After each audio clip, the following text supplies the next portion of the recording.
Ladies and gentlemen, welcome to Gamer Grudge X.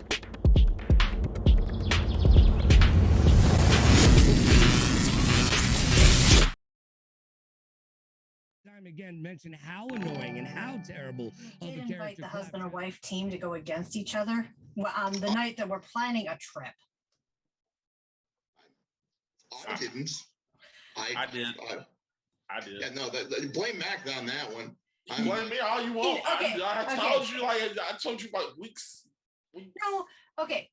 To be fair, we didn't know Zero had a new job and would be going on this trip until literally Friday. So yeah. That's But the original date was also the 16th, Mac. So it's true. This is true. But I wouldn't have had to worry about this had it been the original day. This is true. Family emergencies happen. I apologize. Zach, it's your show. If it's my show, don't you do it. I'll come. You do it. I'll come for you. I swear to God. I'm coming. Zach, I'm coming to Ottawa. I'm gonna get you. I'm gonna hit you with a pillow. I cannot wait. When you come to Chicago, I'm hitting you with a damn pillow. I'm gonna get you. I'm getting you for this. Right, so I'll get you, my Britneys. I'll get you, Zach. Yes. I do not want my video mirror. There we go. I'm like, what is wrong with this? This ain't right. There we go. Much better. All okay. Right. Zach. Much better. All right. So, Scammer Grudge, the people that know how it works, which is everyone here, because everyone here has at least either done a grudge or been working here long enough they don't know we should fire you.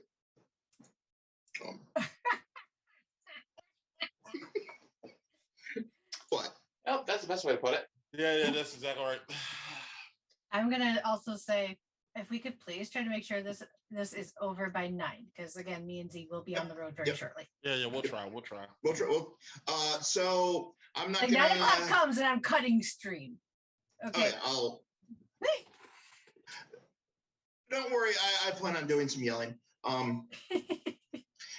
So since everybody at least has the idea of what we're doing here, should we just get to the questions? Yeah, do we want to go through the montage? Let's not even go through the montage. Just get to the questions. Yeah, that's true. Yeah, because otherwise I have things I won't have time for later. This is true. Let's do this. Amen. And obviously, my watching you, and my humiliation fetish for you is I need time later alone. Okay. We'll see if I have concerns. We'll see. All right. I'll just be reading out the questions. What is the best Mega Man X game barring X8? I thought it was barring X4. X4. That's not what you texted to me. I said X4. That was already. No. Oh no, you should read what I got. I got like a link to a website. I said X4. No. That was my answer. That's my correction. Barring X4. Yeah. Oh my okay. Lord. Yeah. No. I did say barring. I said best Mega Man game that is not X4, and then I put X8. Yeah. So that is entirely not on me. This right here, I said before I forget. Here's the questions: best Mega Man game that is not X4. All right. So to be fair, just heads up, X4 is definitely not the best X game. Just saying. Okay. All right. Cool. All right. Okay, I see what happened. I just looked it back up. It's because it went http://1. Yeah. You did that stupid thing where it does an underline. Yeah. And it's okay. I understand the mistake. It does that stupid domains. All right. I'm gonna start off with Z. Just tell us your answer. I went with Mega Man X3. I hope that's the right cover. That is. It is. Good job. All right, Wolf. I went with X2. Bada boom. Bada bing. Is that racist? What? What? Huh? No, what happened? What? No, it was a joke. Oh, okay. I don't know. Because you think bada bing, bada boom, you do the mafioso accent.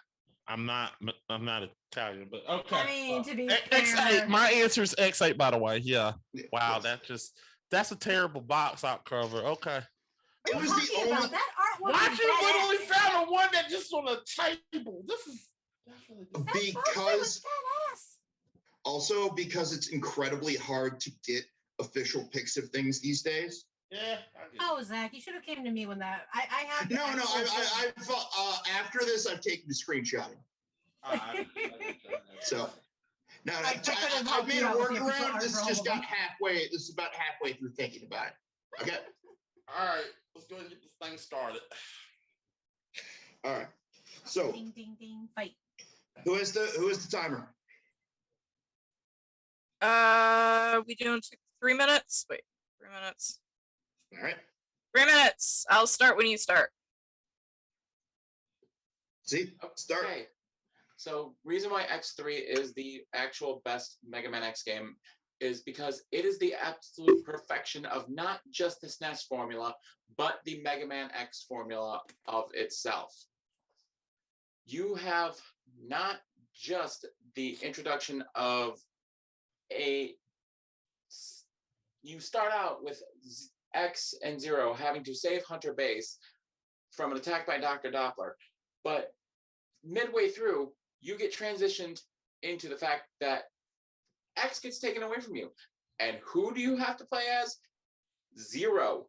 This is the first technical playable instance of Zero, barring boss fights. Sure, you only get about 1 life for him, but if you're skilled enough to be able to handle how he plays, he is a powerhouse.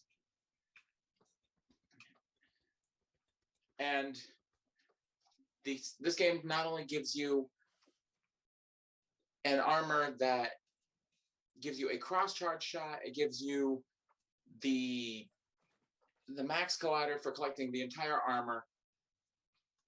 If its secret weapon gives you the Z Saber, X1 gives you the Hadoken, X2 gives you the Shoryu, X3 gives you the ability to have X wield that Z Saber. And striking bosses with it is cathartic because you have to put in time and effort to get that Z Saber. And that's not even talking about the armor. The armor, which fans technically call the max armor, even though max is just the terminology used for an entire completed armor. Hello there. I thought that was who it was. It's oh my god, please. The armor gives you a shield which reduces damage by 25%. It gives you the air dash, both horizontally and vertically, the aforementioned cross charge shot, and then it gives you the helmet piece gives you a readout map of any and all secrets within the level. I'll admit it's a bit hard to decipher, but it gives you a map that lays out the level and shows you all the secrets. Then you can choose to upgrade that armor via one of the chips. You can choose one part to upgrade: your boots, your armor, your buster, your helmet. If you take none of those, you can find a special chip which upgrades all of them and turns that armor golden and allows you to recover HP at like 1 tick every couple of seconds, which charges your time. Dang it. Okay, that's fine. That's fine. Good job, baby. I will compliment you because I'm still mad that you picked X3 and not me. I'm sorry. I gave my answers first. Oh, well, screw you. Anyway, I picked X2. So is it my turn now? Do we start now? I will start when you Yes. start. Oh, well, then I've already been started. Oh, excuse me. Anyway, so I picked X2 because honestly, it's the one that really cemented the deal, kind of like Mega Man 2 did for the X series. Like X1 was short and sweet, and then Zero died at the end, and a lot of stuff was up in the air, and X2 was like, oh, okay, we get to bring him back now. It was also the first instance of the whole X versus Zero trope. And quite frankly, the versus Zero theme from X2 is probably one of the best tracks in the entire Dark series. There's also obviously the X Hunters. That's obviously a theme now that we have like X Kai and all these other things that they definitely probably wanted to elaborate and go a little bit further with, but they didn't for whatever reason. But honestly, out of all of the X games, my top two are going to be X2 or X3. Like I said, Z picked X3 on me before I had a chance to, but either way, I'll go with X2.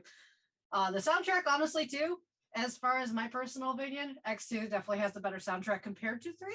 So just because the music's a lot more enjoyable, I don't know. Like X1 is great and all. I love it. Don't get me wrong, but it's so overdone and overrated at this point. It's just like I think things really picked up with X2.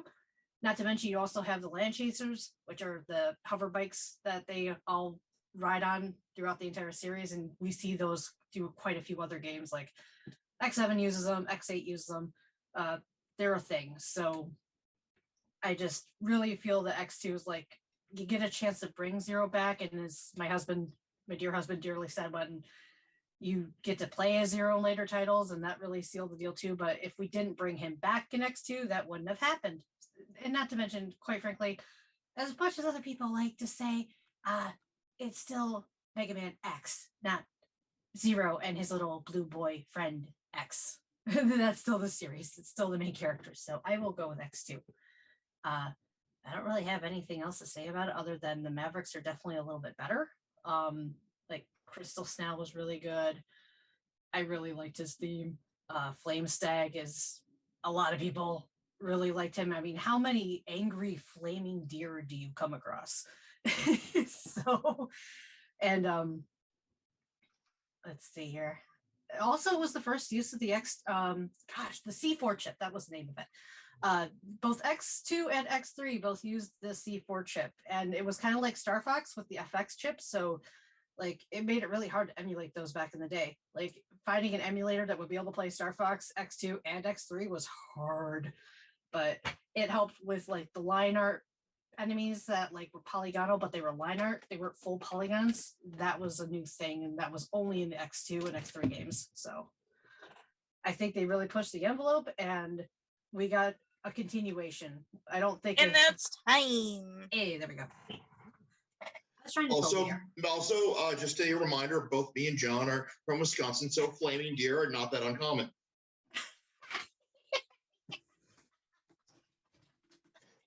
Okay, you're gonna have to fill me out on that one later, Zach. I don't need to. If you know, you know. Other than that, you don't need to know. Okay. Ever. We'll leave it alone. Mac. Good luck. All right, cool. Give me a sec. You ready? I will start when you start. Look, Mega Man X8 is the redheaded stepchild of these games, and here's the reason why I believe X8 is the best besides X4, because I believe X4 is the best. X8 is the best after X4 is because it literally had the impossible task of trying to make up for the turd the anchor that was Mega Man X7. It was an anchor, and in a way, it did it. It went back to its roots. It went back to side-scrolling and blending in. It actually gets goes into it. Well, it takes apart from the game called Mega Man X Hunter, Mega Man Hunter X, which was good, and it took those graphics and put it into that game. And it really did everything well. I mean, I'll admit that the voice acting wasn't well, and some of Maverick's names are terrible. Burn Rooster was Bamboo Pandemonium, what the fuck? But other than that, the one thing that makes up for it is the gameplay. Gameplay is very good. It's fun to play. It's easy, simple. Also, one thing my game got that the others do not have is the customization. It lets you customize the armor. So you can just literally just get the armor and you can go neutral and you can take the parts from each of the armor and make your own armor. And it's fun. It's like literally like you're building your own armor. You can like, oh, okay, you don't want to daggone up, you want to air that. Oh, here you go. If you want the scatter shot on Buster, there you go. You can put it right there. It lets you customize the armor, which is a feature that I wish that we could get in X9, because if we got X9, we would have got that. And it was something that I loved and invited. Also, it allows you, it didn't just like, unlike other games, you had to hunt for the rare metals. And when you hunt for the rare metals, you get a new weapon for Zero, which is something that X7, which was terrible. You had to fight the person. But in this game, you get different weapons for Zero. You get the E blade, you get the D gauge, you get all these weapons. It literally makes you go back and play the game like, man, let me go get this weapon. I wonder what this weapon is like. It literally lets you do that. Also, one of the key things I like about this game is it, unlike the other Mega Man games, which I know a lot of people are harping on, like it needs the end boss, which is Sigma. And I understand that. I like Luminate. Luminate as the end boss is something that I really love because it was something that it brought something fresh to the Mega Man world. Something that we really need because we're tired. Aren't you tired of seeing the same boss every single fucking time? And I know Zach can appeal to this because when you play Mario 2, you didn't get Bowser. You got I forgot his name, but you got him. Wart. But time's up. Okay. Yep, time's up. Yeah. His name is Wart, man. Wart. You got Wart. Yeah, Wart. He is Wart, and he rules your dreams and mind. Therefore, more powerful than Bowser. Yeah, true. Yeah. Time for 5 minutes of killing each other. I got 5 minutes on the clock. In 3, 2, 1, go. Mac, I'm sorry. I'm gonna say why. You're both wrong. So. No, here's the thing. Mac, I'm going to tell you out right now. Sure, X8 had customization of the armor. Guess where they got that idea from? X3, because there were things that you could cut. The problem with your game is the chip systems suck. You get all those chips, and then you get what the chip system is. Sorry, you got to go back and get the chip. Go through the armor. You got to go back and hunt those chips, and it's not worth it. It's not worth it. About how it was fun to go back and look for Zero's different weapons, and that's the same thing as going back and finding X's armor parts or chips. So those chips were not interesting, and not only that, your the Z Saber you get at the last stage. You don't even get to experience it and go back and fight everybody. The gold armor is at the end stage. It's not worth it. And also for X, the Z Saber. But here's the thing: the Z Saber is meant as an incentive for giving up Zero. Yeah, you have I didn't even know until a friend told me back in the roleplay club I was in that you could do that. Okay, Zero, tell me this. How do you get that Z-Saber? Tell me. The process of getting that thing is very tough. It's not easy.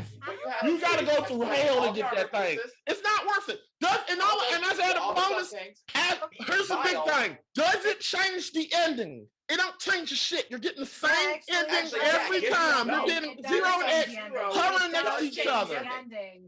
It does change the ending. Because you get the bad ending. Zero's not standing. Still the same ending. You're getting Zero and Mega Man sitting there looking at Dr. Doppler's story case coming down. And that's for X2. Let's talk about your final stage. It's still a carbon copy. It's a literal carbon copy. And frankly, Mac, in both of our games, comp to speedrunners, both the Saber and the Shoryu are both required if you want to get world record time. So therefore, that means that they are worth getting. So, and also record time. Look. So you're talking about record time. I'm talking about simple gameplay for people. You're talking about gameplay. If your games are kill Kaiser Sigma, 2 hits to kill Kaiser Sigma with extra. You know what? I don't even care if this gives you the point because quite frankly, hold on. I killed Kaiser. You want to know something? I killed Kaiser Sigma with literally none of that shit. I did it without the gold armor. It's easy to do. It's easy. That means you're not good. I'm not looking for record time. Record time is nothing. You want a casual gameplay experience? That's what you want. No. Tell me about this, Mac. Tell me about this.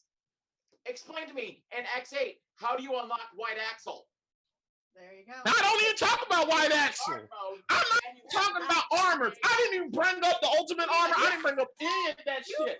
None of that stuff. You brought up the secrets. I'm literally talking about the core gameplay, no cheats in my game. You don't have to unlock nothing in my game to get all the other stuff in my game.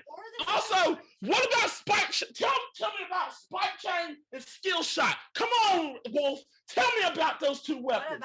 Are they good? Are they good? Yeah, actually. No, they're not. One of them just literally just do something that you get in the regular game.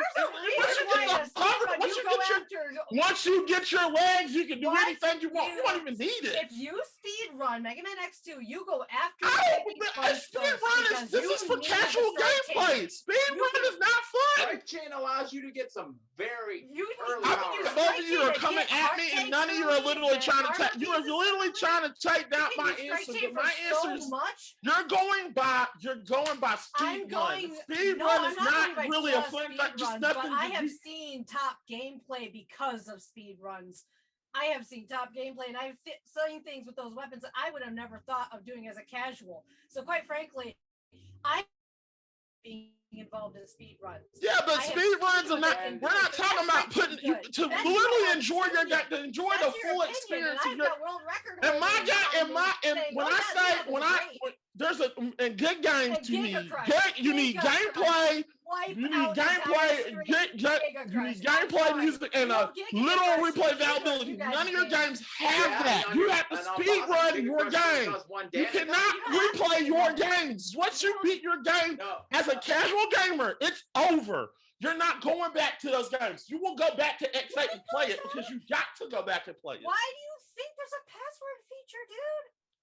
There's a password feature. Password feature. Yeah, where did it take you? Does it take you literally to that end boss? No, actually, if you use the password for everything, guess what? You're starting right at the beginning. All right, that's time. You're starting at the beginning at the end stage. Okay. Quiet. Oh my goodness, Mac. Holy crap. I need to get you on some freaking high blood pressure meds because I think you're skyrocketed right now, dude. I also do you need some meds? Are you guys maybe the most diametrically opposed? I've seen into a corner. That's the worst thing you can do. I'll get louder. Don't back me into a corner. I will get louder. Y'all trying to back me in the corner, and that's why I was like, I gotta get louder. Frankly.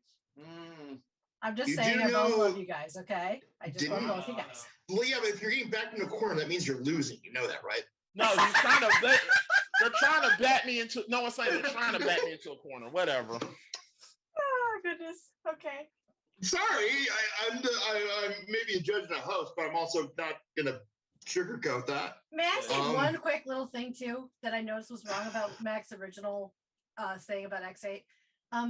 Heads up, Maverick Hunter X was the last one that they made. So X8 was before Maverick Hunter. The timeline is wrong. Yeah, no, I actually put myself. The other thing is I was going to say I looked up Lumine and all I got for one, there's apparently a character for Genshin Impact named that. And there's also the character you're referring, and both have way too much porn and I need to put on safe search. Wait. What? Well, can you send me some links? Wait, I'm confused. What character are we talking about? Lumine. Lumine. Oh. Lumine. Okay. That's all I got. Okay. That's new. That's new. Considering we're friends with somebody who voices one of the characters in Genshin, that's kind of interesting. Granted, I don't know. Well, then again, Genshin is like 90% of things from Genshin become sexualized. Come on. All right. Yeah, Mega Man X Dive has got you there too. So. Honey, 9 o'clock. Remember. All right. Yeah. All right. So, John, do you have a question for them? Yeah. Go for it. Let's say you had to remove one of your levels. Which level would you remove and why? I'm assuming from each of us, right? Yep. Yeah. Okay. Let's start with 0. Yep. Go ahead, Z.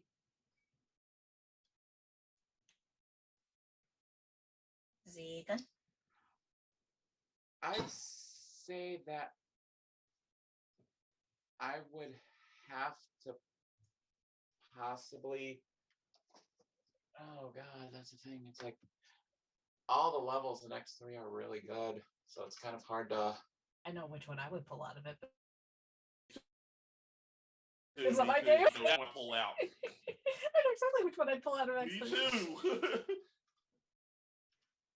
Oh goodness. God.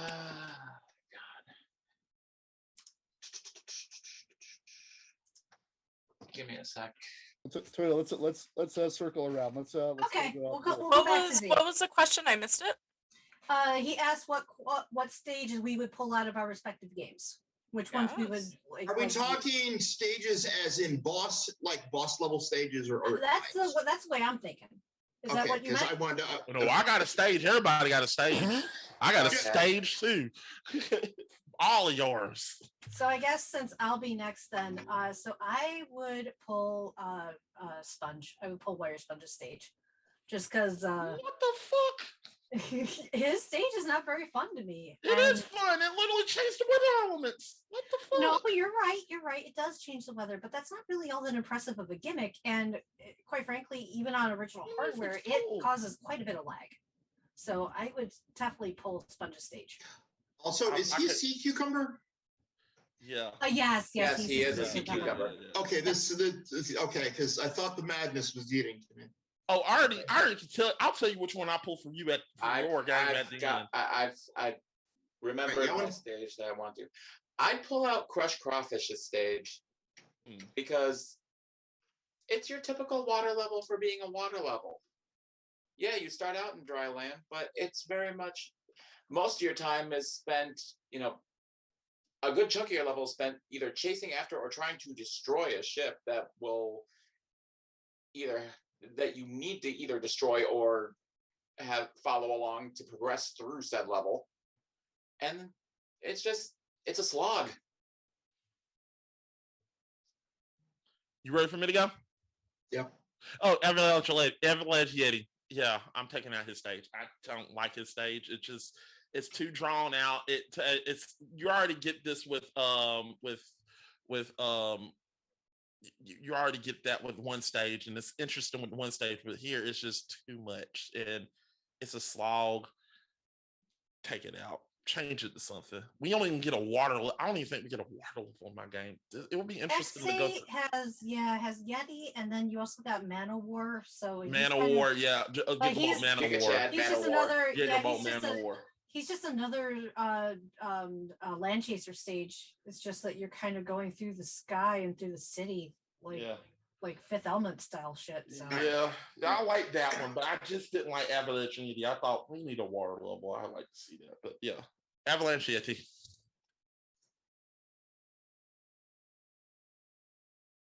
There we go. I'm done. All right.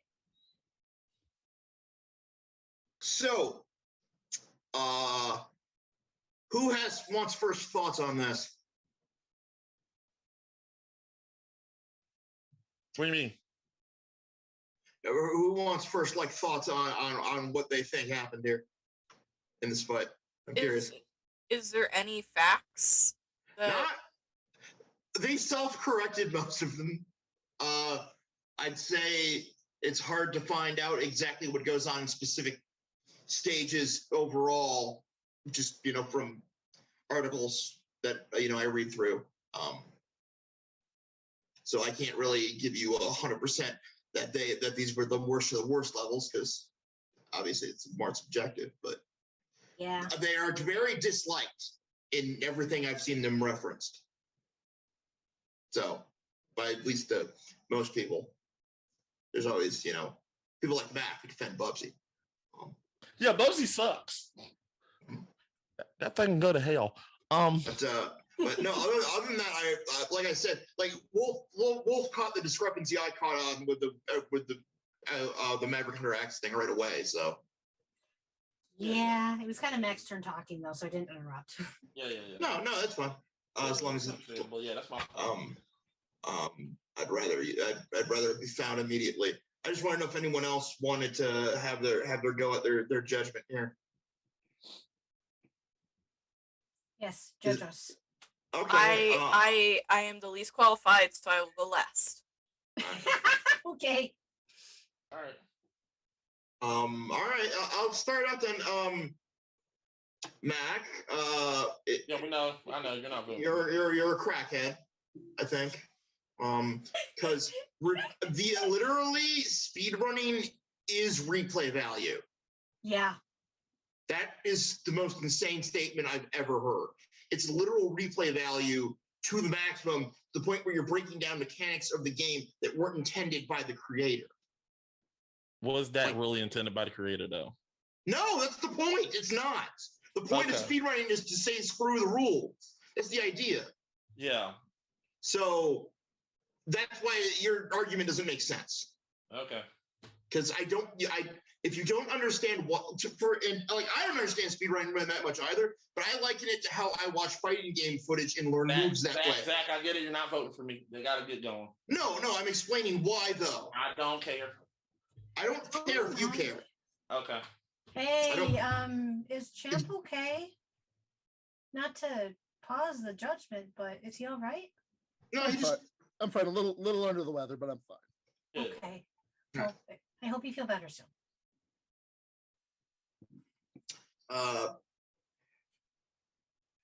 Wolf, I'd say you were probably the most voracious against Mac, but it didn't really show me the more unique qualities of your game, and that was a drawback there. To be fair, too, I mean, this was supposed to be just me and Mac the rematch, so he's still my main target. I understand. And Zero just kept coming after me, and it double teamed. Zero was throwing pot shots from the gallery. And honestly, while it's a great strategy, I also did not connect much with what you were talking about. It's actually hard between Wolf and Z for me because I'm trying to figure out which one of you got bogged down in technical jargon the least. Because I think you guys, because that's where you lose people is when you get too technical. And I'm going to say that Wolf did it less, so I'm going to go with Wolf. Okay. Thank you. Because I understand your argument. Like I said, I understand the idea of looking at fighting game footage to pick up moves and strategies. I understand. So it's not a lack of that. It's more, I think that your argument was more well balanced, although I could see Z creeping in with a lot of how good that, let's face it, X3's just objectively the best one. I mean, yeah, to be fair, I mean, like I said, I would have easily picked X3 because it really is the pinnacle of the whole three of them. Part of it is I couldn't give a fuck about the story of the other two games. So part of it. Couldn't be bothered to care. All right. Oh. As our friend is under the weather, how about you go next?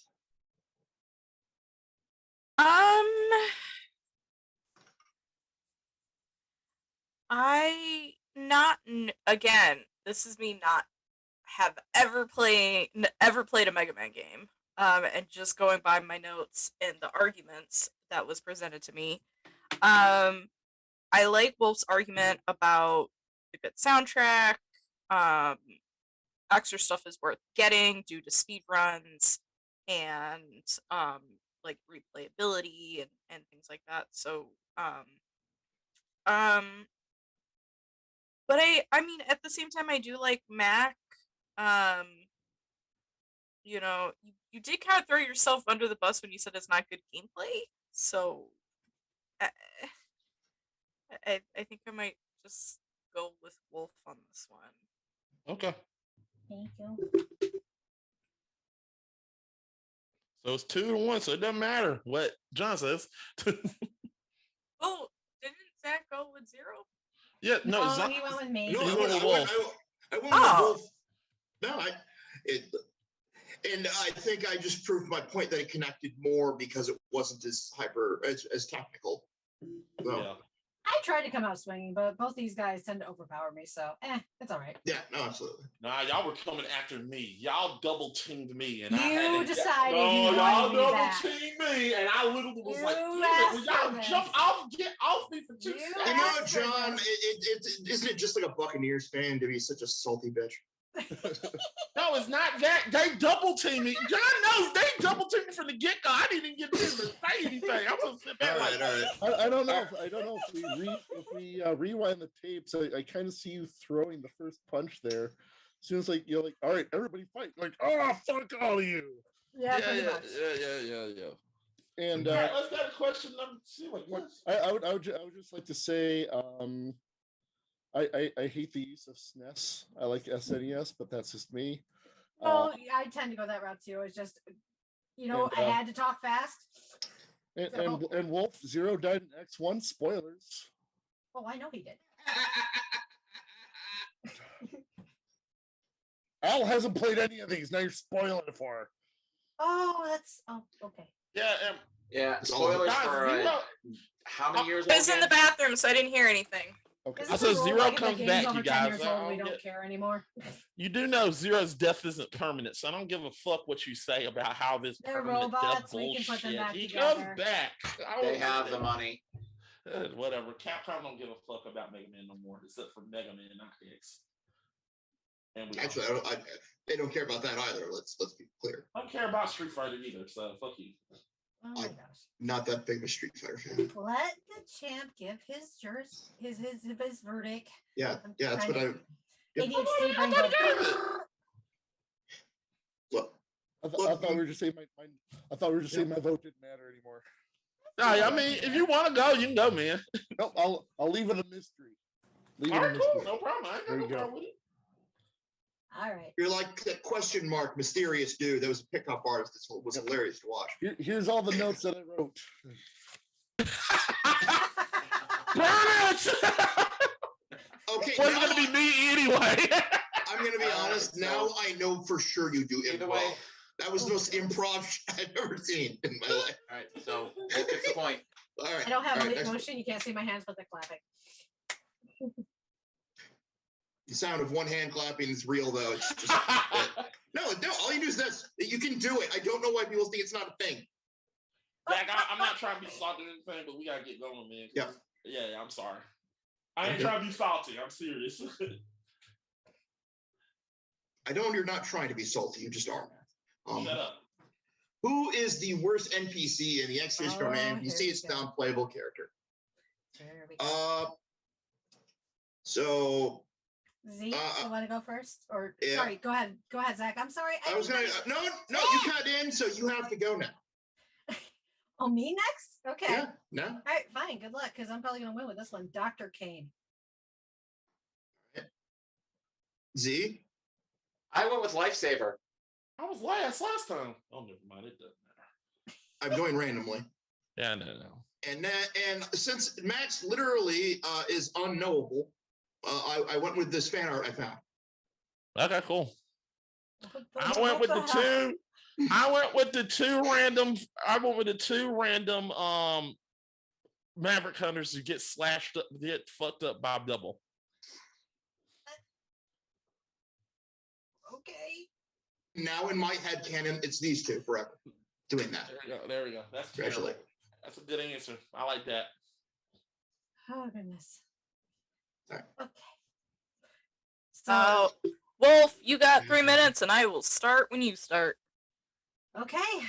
So, Dr. Kane, easily the worst NPC, and I'm going based on the novella that came out about, I think, 2017, 2018. Japanese only, but there have been fans translations of it. But anyway, the U.S. manual says that Dr. Kane started making Reploids with X's help. I don't know if that's on the Japanese side of the original SNES manual either, but the novella changes it. Kane starts making Reploids and copying X's designs before he even bothers to wake X up. So effectively, kind of pulling a Snow White on him. And if you know the true story of Snow White or Princess or whichever one, Sleeping Beauty, I don't know which one it is, but yeah, not cool. I was actually on one of the translation teams for the novella, and a lot of the girls in there were kind of icked out by that. Either way, but if you didn't have Dr. K meddling and going and making a whole race of robotic humans effectively that he didn't understand, because quite frankly, this guy was the Mega Man X version of Dr. freaking Dr. Grant from Jurassic Park, for fuck's sakes. He was freaking looking for Jurassic plants and shit. He wasn't even bothering to look for robots. He just happened upon Light's old lab and, oh gee, let me go and make this thing. So yeah, I'm sorry. A guy who's looking at Jurassic plant bones should not be trying to make robots that can think and kill. So yeah, Dr. Kane easily the worst NPC because he's the one who fucked it all up. I'm good there. I don't even need to say anymore. Hang on, I'm getting to my phone. And that has some interesting implications if you follow it to the logical conclusion. So. 0. I'll start when you start. Okay. So Lifesaver. You get introduced to him in about X5. I think you kind of catch a little bit of him in X4. I could be wrong there. But X5 is actually the first you soundly meet him in X5. And immediately, he just, with everything going on, he's rubs you the wrong way as that guy that's always trying to help, but does it in such the most back-asswards way that you literally want to smack him upside the head. So, it's because of Lifesaver throughout X5 that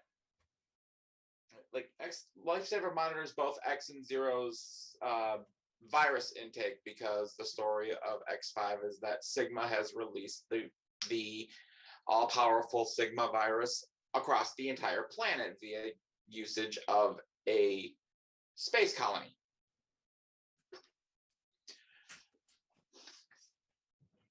As this goes on, Lifesaver notices that, oh, Zero isn't getting affected by the virus. He's actually becoming stronger from it. This leads into the second X versus Zero conundrum of the entire franchise. A fight that didn't need to happen if, quite frankly, Lifesaver had just kept his nose out of it. Was it the right thing to do to inform somebody? Sure, but the way he frames it literally makes it that much easier for Sigma to win. If it literally were not for the fact that Zero was able to recover and fight off Sigma, so we actually get the ending of the stage, X5 would have been, congratulations, Sigma wins, humanity is erased simply because of Lifesaver. I don't need to say any more.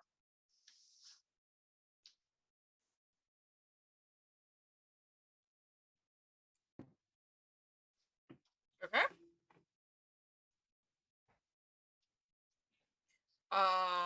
Mac, you have 3 minutes, and I'll start when you start. This is going to be good. Okay, the reason why these guys are the worst NPCs is because, look, I hate bullies and I hate people who are bullying people. And these 3 Maverick Hunters are bullying double. And in the fact of they're getting their comeuppance, yeah, so they're getting what they deserve. Yeah, that's cool and all. But you got to put in the factor, what makes them the worst is the fact that this is literally X's units. They're the people that literally they're the first people to go in there with X, because I know what you're going by. Gameplay, you're seeing X going there. No, it's not just X. They're literally with them fighting these people off as they're going into this air base. So they're essentially X's backup when he's need them. So he's basically there to help them out, help them get through there. So these people are supposed to be on par with X. And look, I took JRTC. I know that I play a lot of Call of Duty. you're the first unit in there, you're supposed to be actually strong, and they don't show it. I mean, if you look at if you looked at the little play Mega Man X4, Double literally turns into that massive monster. They effectively get slaughtered. They don't even put up, at least put up a damn fight. At least, I mean, if you look at other situations, you look at Vamp and Sons of Liberty. Look at that thing. They're literally getting slaughtered out there. Still Team 6 is getting slaughtered by Vamp. But you want to know something? They at least put up a little bit of a decent fight. They at least got some bullets in Vamp. But Vamp was just Final Fantasy VII. Sephiroth. The unit went in there and they literally were slaughtered by Sephiroth. I know where I'm going on other games, but these are examples of people who are of a lower class that fought these people, but at least before they died, at least put up a damn fight. D-Joker didn't even put up a fight. One of the dad on Maverick Hunters slated, X, come on, please. We're getting slaughtered. Oh, my God. And like, oh! That's exactly what happened. That's not what you need. The guy was literally crying and calling for help. X's help. Literally calling for daddy. They at least didn't even tell. They didn't at least, like, you didn't hear a gun go off. You didn't hear nothing. They literally were just sitting there to be lambs to a slaughter. And in my eyes, if you are supposed to be this unit of X, you're supposed to be strong, and they're not showing it. And that's what I didn't like about it. That's why they're the worst. They went in there. They went in there and they looked terrible. They looked ill prepared. They were supposed to be a shining force of the Maverick Hunters, and they showed up to be just the lowest rank. They looked like they were picked up off the streets and thrown into battle. I didn't like that, and that didn't represent Mega Man. It didn't represent Mega Man X. It didn't represent what he was, and that's why I'm mad. Time, my guy.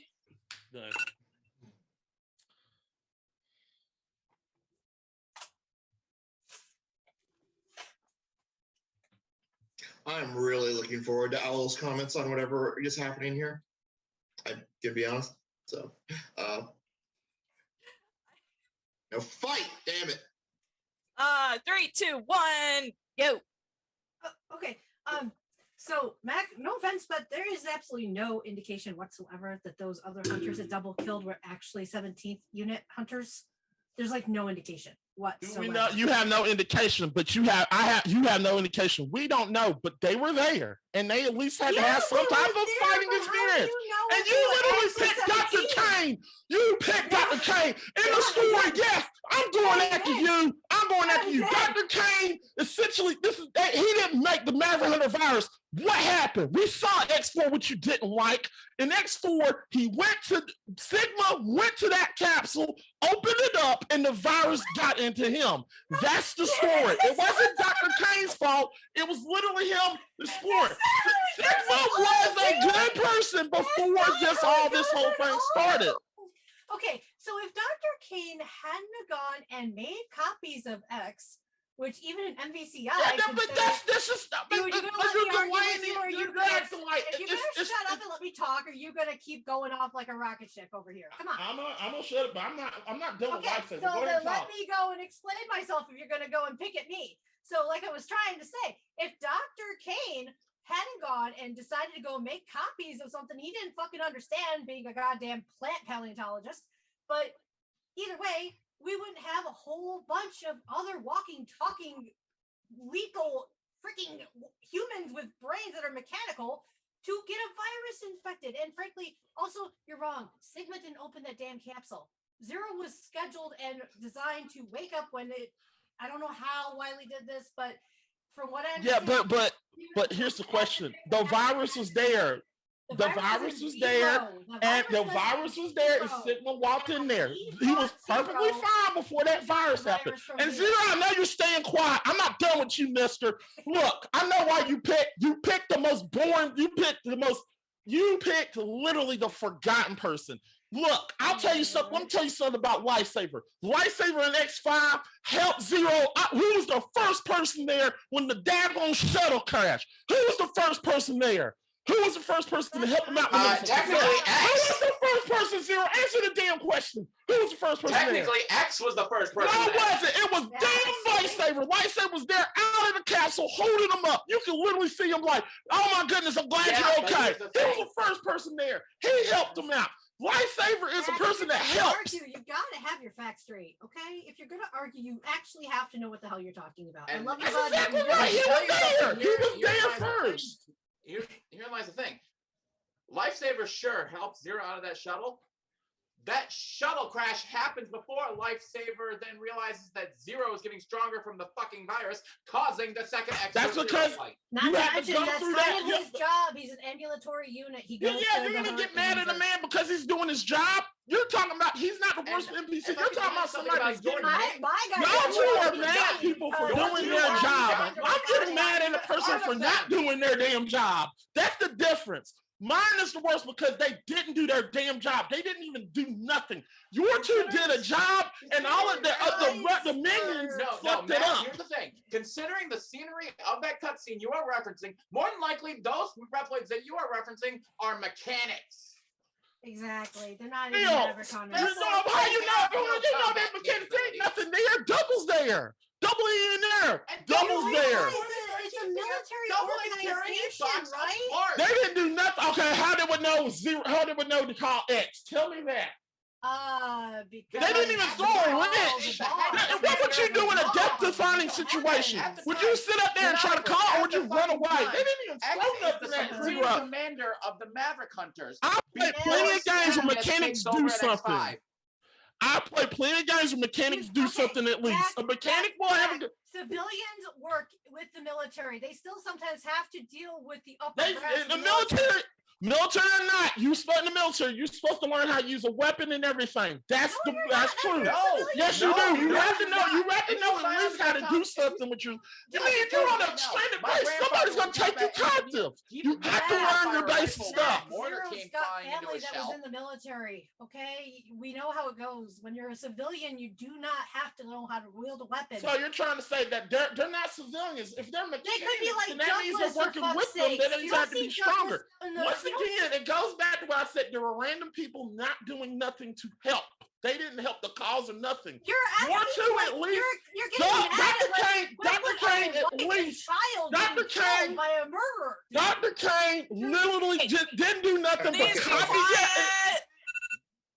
Thanks. Thank you. That was a Matt, are you unaware of the idea of a conscientious objector? No.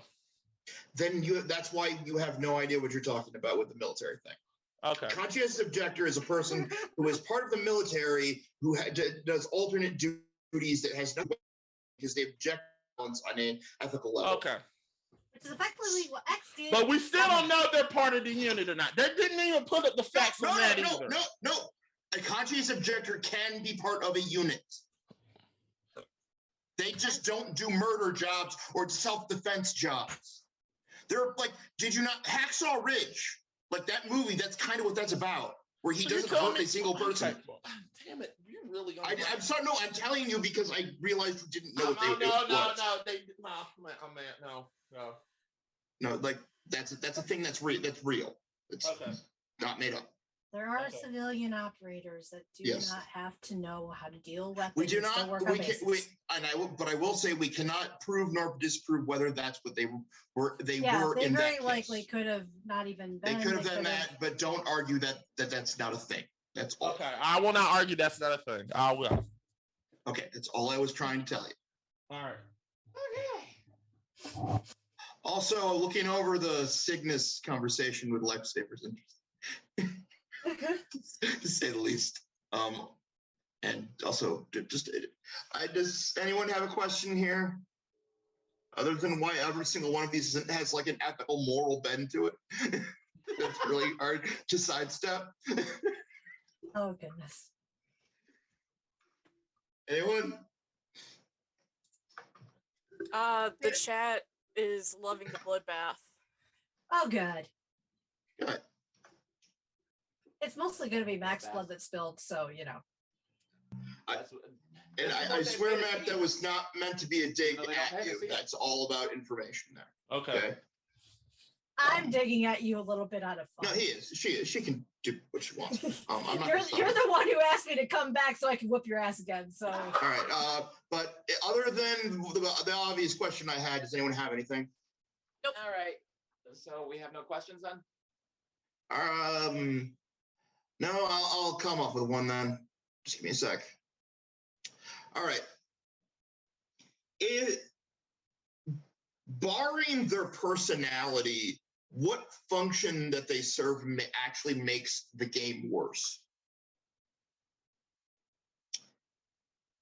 Okay, so, well, for my guy at least, for Dr. Kane, he's kind of like your Dr. Light in a way, but not really Dr. Light. He's kind of like home base, because story wise, after he went and awakened X and started making all the Reploids, and then we started having the Maverick incidents. From what I understand, Kane Labs, which he I think founded after starting to make the Reploids and everything, kind of became like part of and like the home base of the Hunters for a while until they actually got their own buildings and stuff. Because like he just kind of disappears after X4, which is part of my belief that X4 is definitely still not the best X game, because it, like, yes, it really fills in a lot of the story on Zero, but it really ignores X, and Kane just kind of just flies off the map.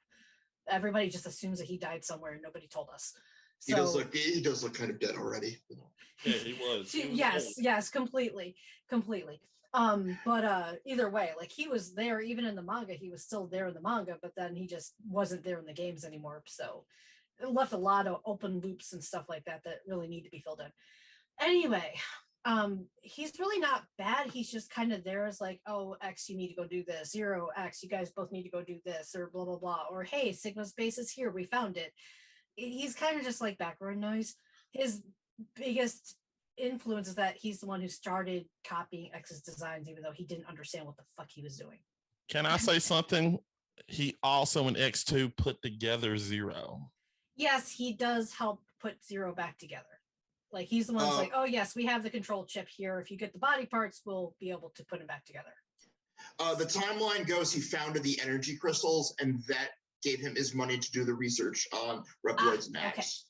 That's probably some part of the Japanese stuff that I. It is literally part of the Irregulars report. Yep, and that's something that I don't believe we actually got access to over here. So I was just checking. No, you're good. You're good, because I mean, I'm definitely. This is my bread and butter of a series, but there's a lot of stuff that I just don't have access to. Yeah, I can. No, you should check it out. There's some very interesting things in here. Oh, I'm sure. Okay. Okay, Mac, you want to attempt this? Here we go. I'm not next. I'm last. You put me last, motherfucker. I did, and now you're first. Congratulations. No, she was first. You're randomly doing this. Just go. No, I'm literally doing it randomly to make it randomized. And now I feel like you're doing it. And the RNG landed I wasn't ready. I wasn't ready. All right. Z, you go if you can. I wasn't ready. Yeah. Outside of personality, what function makes Lifesaver the worst character? Yeah.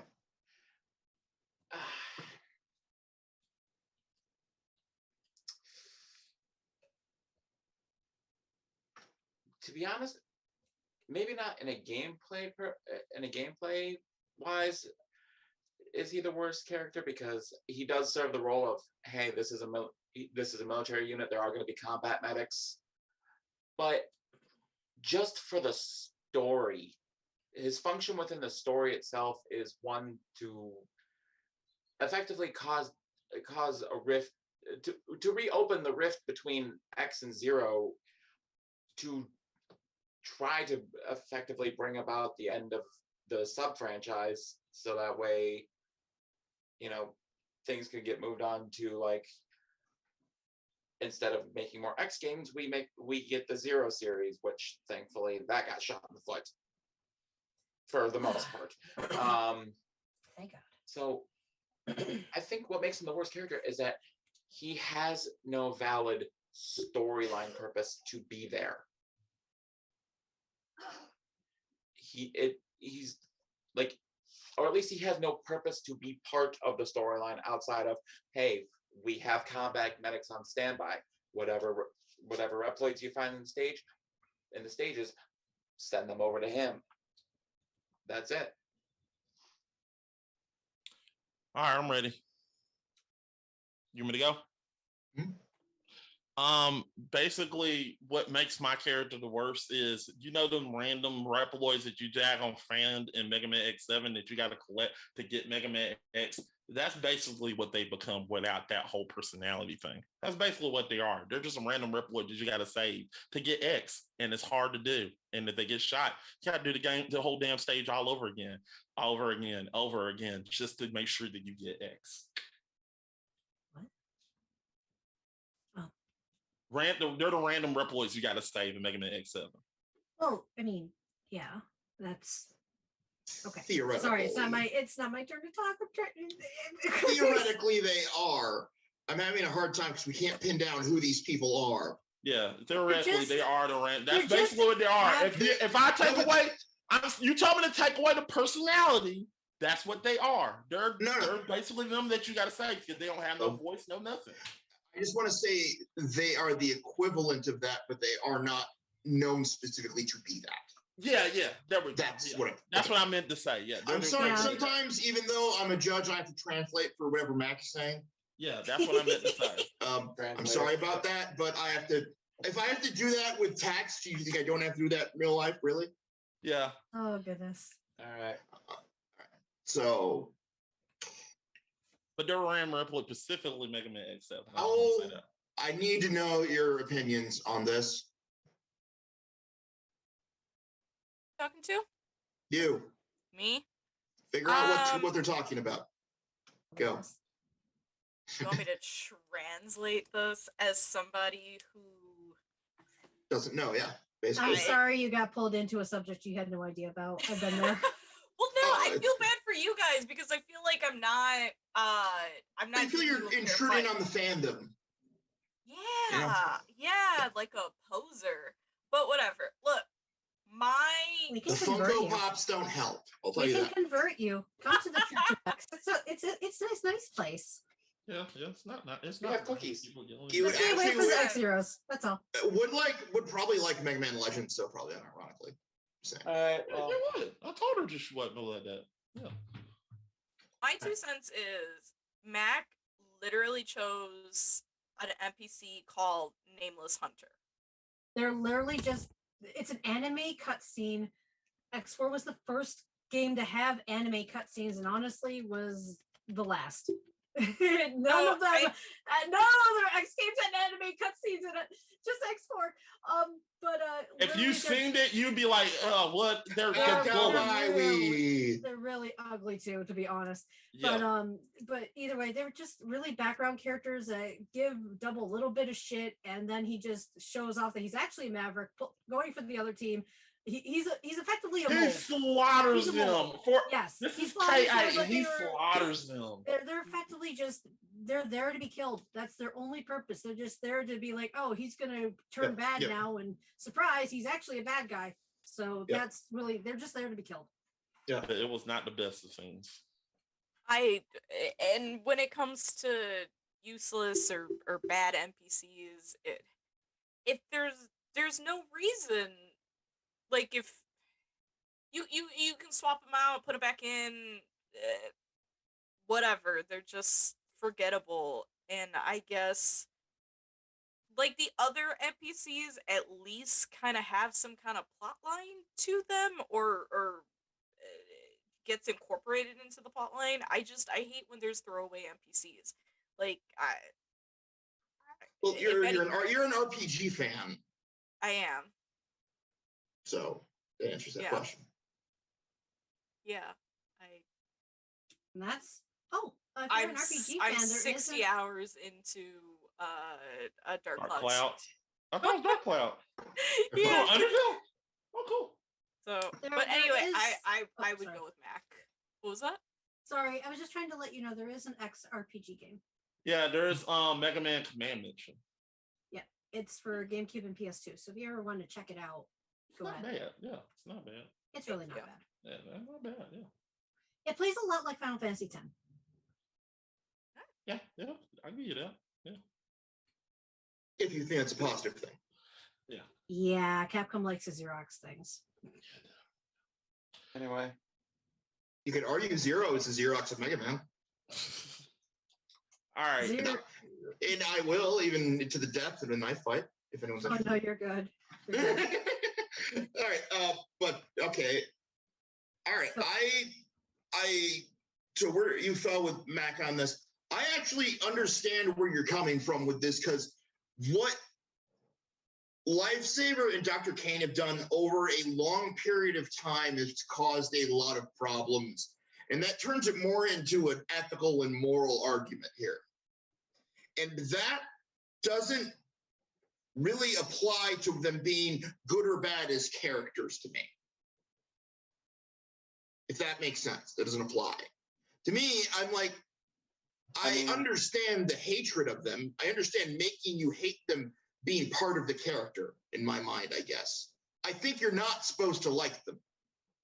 I mean, Dr. Kane is literally named after, Cain from Cain and Abel. You're not supposed to like this guy. Well, especially considering that later on when we get to Maverick Hunter X, we find out the city that they're all in is called Abel City. Yeah.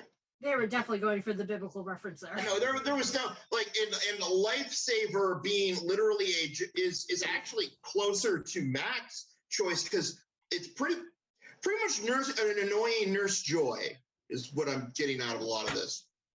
Yeah. And yes, I've recently learned more things about Pokemon for reasons I will discuss at some point. Oh my goodness. Mac, don't blow out your mic, okay, buddy? No, I'm just happy you learn more things about Pokemon. It's never by choice, just know that.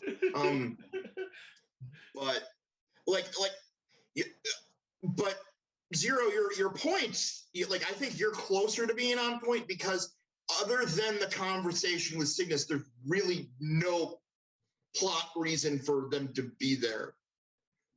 Yeah, fair. I mean, At they're all. really just there for X5 and that's it. But Kane is a lot more required to understand the full breadth of the story. And that it wasn't complete, the Mavericks aren't planned to, is part of it. Without him, you wouldn't even have the knowledge of how they were made in any way, whether he was supposed to be doing it or not. Okay. It's gonna say without Kane finding X, we wouldn't even have the X franchise to begin with. Oh. Yes. So they're more required. So the part that's tripping me up is the character part. We literally don't know Jack in the non-playable character, the character word, because I don't know who the fuck you're talking about, Mac, because no one knows who the fuck we're talking about. And that is hard for me to get past. Right. Can you understand that? I can understand that. So I'm going to go with Z on this, just because that is the most logically consistent I could figure it out. Okay. I do think you have probably the strongest argument, but I do not know if it fits the definition of what an NPC is. Gotcha. It's almost like you tried my black hole argument, but inverted on you. We'll talk about that after we get done with this question. All right. Which means it comes down to you, John. Yeah, I like everyone's takes on this. Just once again, an interpretation of the worst. Dr. King just started a lot of shit. Lifesaver just very underutilized as a character, and then Nameless Hunter is just there. As far as what I see as the best, I think Dr. Kane definitely the worst, but definitely good plot advancement. I'm gonna have to go 0 on this one with Lifesaver. I think there could have been a lot more done with them. Well, babe, we were wrong. I didn't win Dr. Kane like you thought I would. Oh. No, I did not want Dr. I was coming after you with Dr. Kane. If Dr. Kane would have won this argument, I would have quit. Because Dr. Kane is the best part of this. I would quit.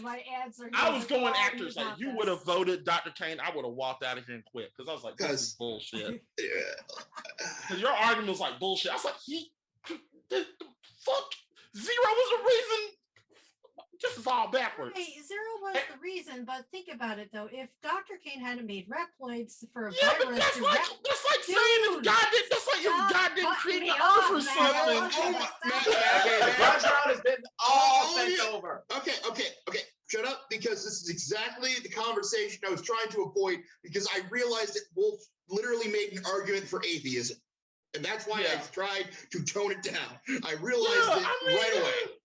Because as an atheist myself, I recognize the argumentation right away. Because if you're right, well, that means God is evil. Yeah, but also yes. Also, Zach, to answer your question, you're correct. I did try your black hole argument. I just didn't get. You're just bad at it. No, I was almost good at it, but I cheated a little bit. If I had their names, I was you were trying for the I have no soul argument. I was just trying to say. Your argument was just like he was just the word. He was just there. That's all your argument.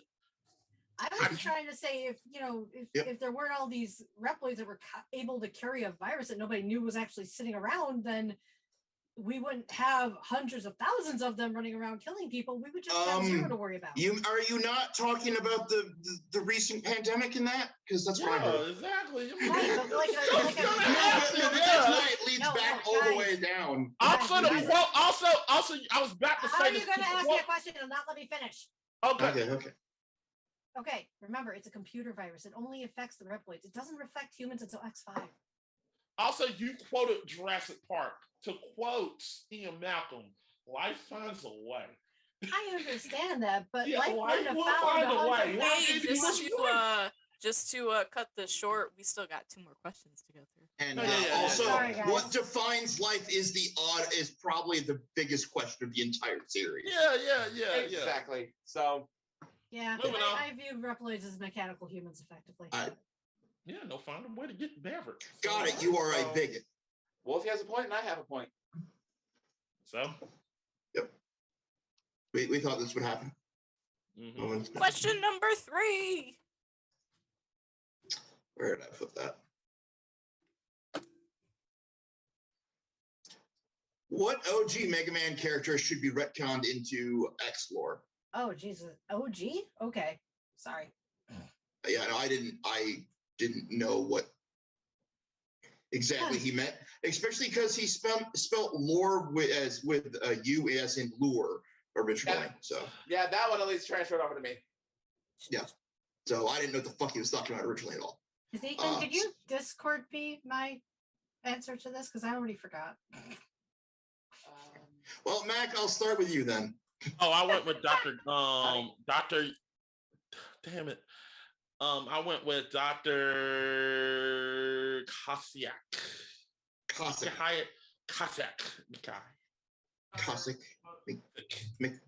Mikhail? Mikhail Cossack. No, Mikhail. Is it Mikhail? It's Mikhail Cossack. It's Mikhail Cossack. I don't get why they did that. Because it's Russian. I know, but what does it mean? It's just the last name. Yeah. Do you not? What? No. I always references Mega Man. We know this, so. Yeah. You want to remember that one pretty hard. All right. Z? Please up here for a sec. Give me un momento, por favor. Excuse my crappy Spanish. Okay, who's next? It will be either one of the two of us in a second. Well, Who's Next is an album by the band The Who, and it's awesome. All right. I don't know if that really counts as OG though now. Oh gosh. So I picked Over One. Will that count as OG enough, or because the way the question was, like I didn't like question. Yeah, because I was assuming I didn't think he meant classic. It just said any other Mega Man, even the way. Yeah, what character in Mega Man lore should cross over with the X Saga? See, I translate Mega Man just plain straight to just as OG in my head. Yeah. Because that's what it's called, you know.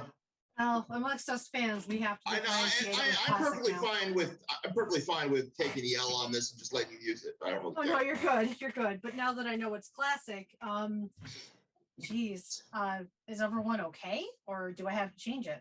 Oh, you're fine. I'm fine with do it. No, this is my fuck up, not yours. Okay, I'll stick with Over One then. Okay, and then for my answer, I went with Proto Man. And here is Proto Man, and I will show you an image later that you will not like. Oh boy. Because I must make you all suffer. Me and Zero both went oh boy at the same time. No, it's not a thing to do with the Brazilian comic. Still oh boy.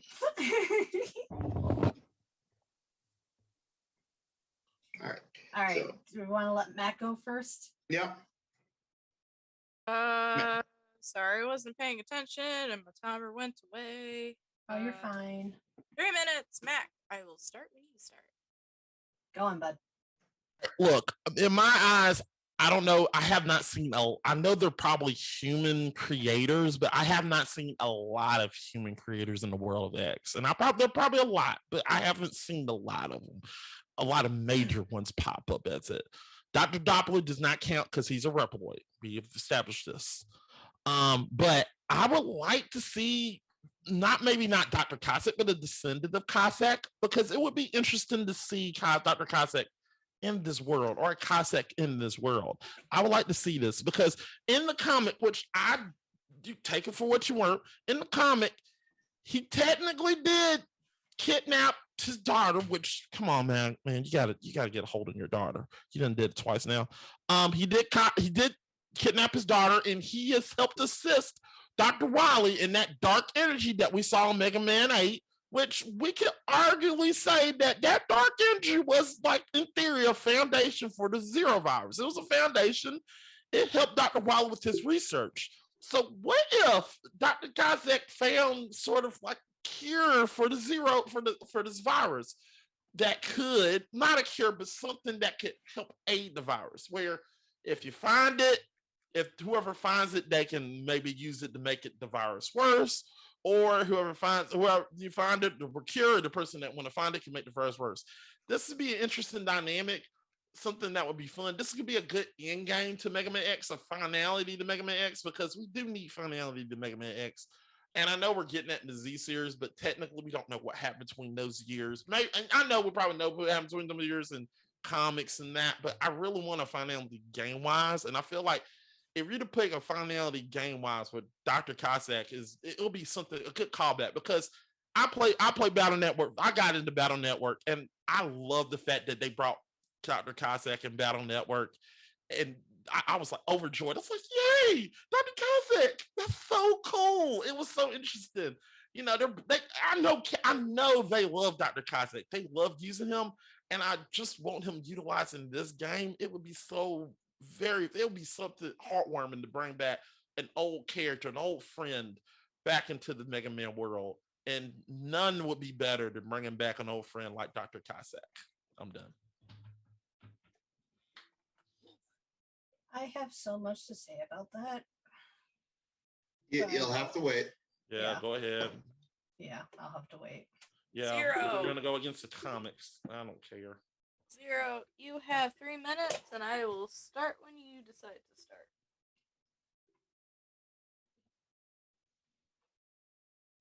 Okay. The reason why I feel Proto Man should be brought over into the X series is that it would give some form of. It would be nice to give even just the slightest indication of what happens to the classic cast later on as we approach from classic into X series. And sure, Mega Man 9 at least gives us the notion of expiration dates, but then it's like, if that's the case, Mega Man should have been decommissioned long ago. Like, because those games take place over the course of several, if I'm not mistaken, nearly several decades. And while it's not said how long those expiration dates last, it's like there's just not enough information there as closure for what happens to the classic cast going into the X franchise, outside of fan theory and people talking about developer intent without even getting word in from the developers. So I feel like having Proto Man come in, even as just a cameo, as like a storyline cameo, as in a flashback scene given to the player by Dr. White about what happened to the classic cast, would be an amazing bit of lore that we can finally get closure on. That's really all I've got.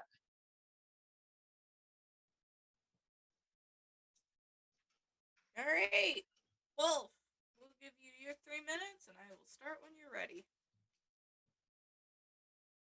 Oh boy. Okay. Now your job is to state your argument, not tear down Max yet. I'm gonna tear down both of them so hard.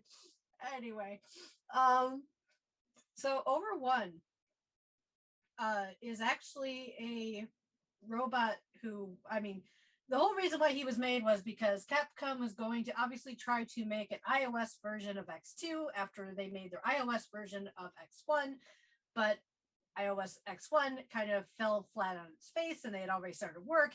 So they went and converted all the nice little X sprites in iOS over to Over1, and here we go. So story-wise, he is a project of Kalinka Cossack. He is her robot. And his job is to go through all the other timelines and rescue the other Mega Man cast from God only knows what. I don't know the story of X over. It didn't really come out over here. Either way. But I think that is an open opportunity for if you want closure or you want openings into other series and try to figure out what was going on that we'll never find out because Capcom is a company. They don't want to not make money. So they're not ever going to close down any of the other series. I'm sorry. So you want an option to get some more feedback on what happened to the other series and what led up to X that we didn't get, then Over1 is your answer. So I think he would be the best pick for a character to implant from the other series into the X series. It would just be an obvious, not to mention, he's still a very nice, unique design. He mixes a lot of X and EXE into one character. He's got a little bit of a fur coat type thing going on, but he's got the bodysuit like EXE. But he's obviously also clearly an X-based clone. So either way, I mean, you could definitely say that, oh, hey, Cossack and Kalinka got some notes from Light and decided, hey, let's try it. Let's make our own X-boy thing type here. And yeah, I think he would be a very nice fit into the storyline. I have nothing else to say. I just think that he would be the most obvious choice, considering that's already his purpose. I have to let my dog out. Give me 2 seconds. Doggo, pet the doggo.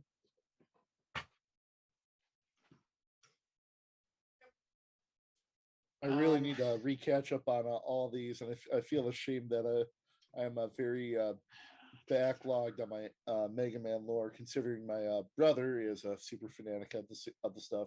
Feel free to ask me any questions that you have. I will be able to fill you in to the best of my ability.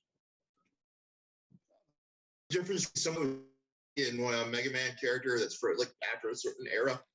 Now what? I didn't quite catch you. Why does every character after a certain amount of time look like somebody's OC as opposed to an actual charker? Honestly, when I look through them all. Blame Capcom on that one. Especially if you're talking about dives. Oh yeah. I really wish that Capcom would do what Sega's been doing and getting actual fans involved and hiring on fans. I think that their designs and their gameplay and everything would just get immensely better. If they have a very Konami mindset. Yeah, unfortunately, it's really sad. Like if you know anything about the Resident Evil fandom, it's a very similar situation. Yeah. Sega seems to be the only one that really got their head on straight right now. Which makes no sense because everything else they've almost destroyed. It's kind of amazing. If anything, I do like the fact that they are making one hell of a comeback because they were always the underdogs when we were kids, you know? Well, I love the fact that they are like the chaos gods of the fucking video game world. Yeah, they really are. You know, they rule with their iron fist of Sonic and Yakuza. And you go, how does this work? How are those your franchises? Yep. Mix in a little bit of a Vocaloid and Persona in there, and you're good. And then it's the Iron Fist of Sonic, the Gold Fist of Yakuza, and the Platinum Fist of Persona, and the Titanium, the Platinum Boot of Persona, the Titanium Boot of freaking Shin Megami Tensei. Okay. I feel like Bayonetta should be in there too. 5-minute bloodbath? Oh boy. All right. There was no energy in that. It's Oh okay. no, that was completely hollow, which is what I was expecting. So. I mean, to be fair, she just got back from putting your dog out, so you know. I said it was expected. I said it's wrong. All right, Okay. so bloodbath. Start. I'm going to Yeah. start. You guys are both wrong. I'm going to say so again. Mac, I already explained. We already have a Cossack character that could easily switch in. And also, I don't know where the frick you're getting here. Wiley did not help capture Kalinka. Cossack did not help capture his own goddamn daughter. He helped Wiley because he kidnapped her ahead of time. I did not say that he kidnapped her. I said Wiley kidnapped her. Sure? I said Wiley kidnapped her. No, Mac, you Mac, said you did. You did not specify who. I meant Wiley. Why y'all look? Okay, let me refresh this so y'all can stop this bullshit. No, we're not doing it. I meant was Wiley kidnapped her. No, what I meant to say was when Wiley kidnapped. Can I correct myself? Can I correct myself? I meant to say Wiley kidnapped Kilika. That's all I said. Kalinka. Continue. Kalinka. Continue. You literally said he kidnapped. Continue with the other stuff. We fixed that. I meant to say that. Oh my gosh, but seriously, yeah. No, sorry. That was a major mess up. Holy crap. It's fixed. I meant to say that. Okay, you're gonna harp on that. You know what, Zero? I'm gonna say Wolf for laugh. Zero. Oh my goodness. Why do we want to put another zero in this series? We already got no. It's Zero. See, here we go. You want Attitude wise, no. Let me explain myself. Okay. Proto Man Zero is literally has the personality of Zero. We can say that, and we all can say that. Yes, he's supposed to be the bottom of the base. Okay, but you saw? have you seen Base? Base literally is an asshole. See, he doesn't save his life. You're saying why put another zero into the game? Here's the thing. No one ever said he had to be playable. Well, here's the thing too, guys. Capcom actually came out and said that Wiley based Zero on Proto Man. That's why his name is Zero, because Proto Man is DLN number 000 and Rock is 001. And as far as the expiration dates, I'm sorry, but they already explained why we don't have any actual Mega Man Classic characters running around in X.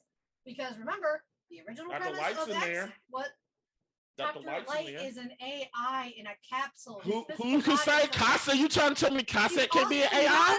And plus, I did not. If you were listening, if you were can I talk, please? Can I talk, please? You did. If you would listen to my argument a little bit further, if you instead of hearing that bullshit at the beginning, you would have said it could be Cossack AI or it could be a descendant of a Cossack. It could be his descendant. It could be. I said that. I said it could be a descendant.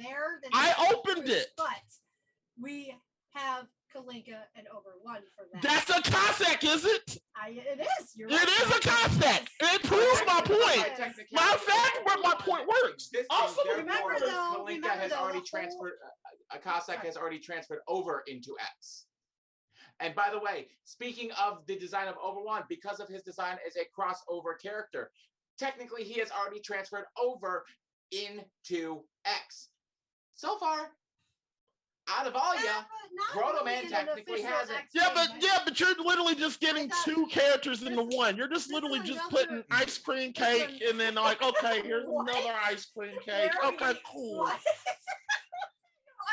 Where you're coming with this shit back. I really don't. Yeah. It's just like you're putting too much. The whole premise of X was to be a grown-up Mega Man. That was the original pilot. That was the original whatever the hell they said to Capcom's brass to get greenlit. That's what they were going for. Mega Man does not need to get hyped up anymore. You play X. Zero is hyping them up in that game. Proto Man's gonna hype just like he did. Already did this, bro. Pretty sure if you listen to my honey, you let me speak. Go ahead. If you listened to my argument, I said Proto Man appearing in a flashback given by Dr. Light AI. That would be cool. That would be interesting, but that's a flashback. I mean, with Wolfie's, I want to hop on yours. It's just too OP. It's just literally like Yeah, it's fun, but Booster Gold. I mean, come on, it's just Booster Gold. Come on. You don't know comics. He goes through different You're timelines. right, I don't know comics. I stay away. Yeah, from he goes comics. through different timelines. That's basically what you're describing. I don't know if I'm correct. Booster Gold does that, but he goes through different timelines and he just starts messing with stuff. It's that's what you describe. I don't want that in my Mega Man It's game. time. Darn, I did not get to tear either. How the fuck did I get into a position where I actually get to talk about Booster fucking Gold? Holy shit. Hey, there we go. What, I was wrong? Was I wrong? I know I was wrong. Was I? Okay, you're kind of wrong and kind of right. Okay, cool. You are right about his ability of what he does. You're wrong about why he does it. Yeah. He does it specifically to become famous. Yeah, he is. He has no real morality to him. All he wants is the fame and fortune, and he stole a time machine to go back in time and use become famous. Yeah, that's my folly. My fault. But I was trying to say I don't want like that type of character. Not saying this. I don't want nobody that I want a time traveler, and that's just boring. You're saying time travel is convoluted. You just didn't say it the right way. Yeah. Not bad. All right. I just wanted to compare it to a Marvel. I just wanted to help you. Yeah. That's you're saying no Zelda timeline in your Mega Man. Yeah. But yet we already have a Zelda timeline in our Mega Man. And that's why I don't do Zelda episodes. Seriously, Mac knows this. Yep. Exactly. I don't. Yeah. Oh, well, we're probably going to have to say no more Mega Man episodes because, yeah. No, this is much more fun. Mostly, I was looking for appearances of people. Cossack is mentioned in 11, so it's not like he's gone. And Rockman crossover, he's also referencing. I do not know what Wily and Wright's Rockport, that's Paradise is, but I want to now. I have it. It's effectively a Monopoly. It's like Fortune Street. Fucking Fortune Street. Yeah, okay, I just wanted to, because that was the one thing I recognized nothing of. Right. Yep, I actually have that one. I would like to say I don't understand why you're equating Zero and Proto Man as they are nothing alike. In concept.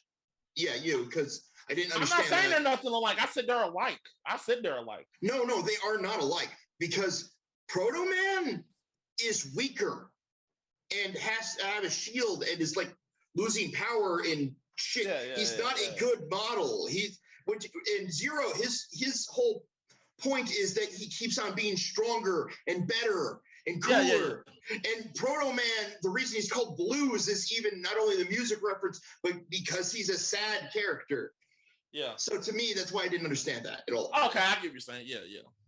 They have no. I think the biggest resemblance is they're both red dominantly, and then the yellow scarf or yellow hair. Yeah, there we go. Yeah, like it's like that's like maybe a reference from one inventor to another, but other than that, I wouldn't see much. Right. I don't. Okay. Yeah, I get what you're saying. All right. So that's I would say the only thing I would say factually kind of strange about the idea of bringing Proto Man in is, wouldn't he be dead? I mean, unless they've fixed what's wrong with him, he would probably be dead. So the only way you could have him would be which I think would be cool, would be like a reference to his grave or him being a martyr of some sort, would be my guess. I believe it's implied that around the time of Mega Man 6 or Mega Man 7, that Dr. Wily had replaced the power core. The busted solar core, that the prototype technically, solar core that was in him. But technically, if we're counting canon, is Mega Man base canon because he technically technically went after King and he destroyed his power thing when he did that. So he cut him in half. Zero was cut in half in the first X game, and he came back, dude. Yeah, there's that too. Yeah. Like, no, I'm just trying to figure out what's going on. I do love that I wish Mega Man Unlimited was canon because he did cut off his arm and he got it attached to him. Because I wish that was canon. Yeah, the best way I can describe it, Max, is the fact that Proto Man effectively had a heart transplant. Yeah, and he got bisected at the hip when going after King. didn't argue that though. I'm giving you clarifying.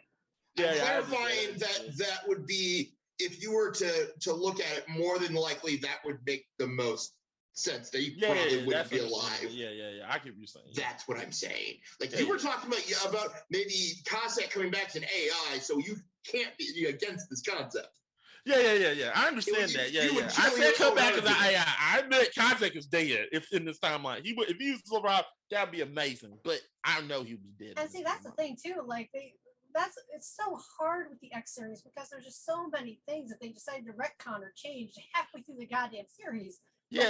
At first, like we're all like thinking, oh, these capsules get light left behind or just recorded messages, and then we get to like X5, and he's actually having conversations. He can walk on ground. Yeah, he can pick X up. I'm like, what the fuck? Like his ghost shows up to put X back together at the end. Yeah, that's what I was like.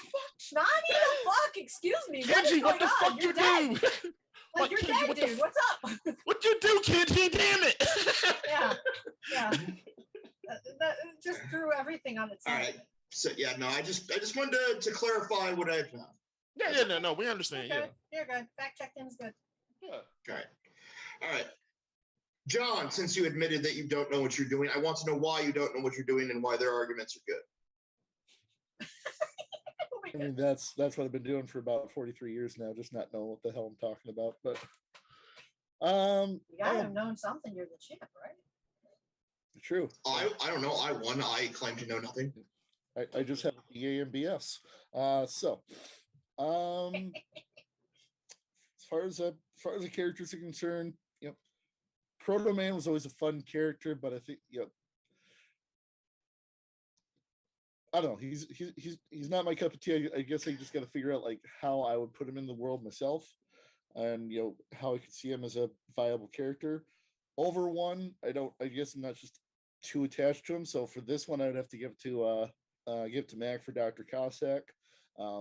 I enjoyed him in the original series, and I'd like to see him come back at some point, whether it's an AI, just hologram like Dr. Light, or just like a big robot, just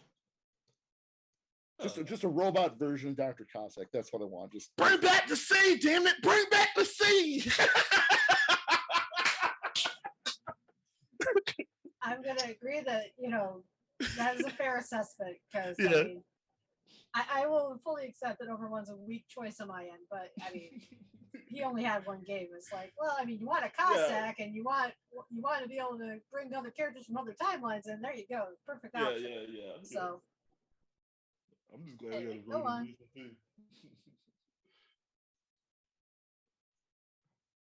Owl.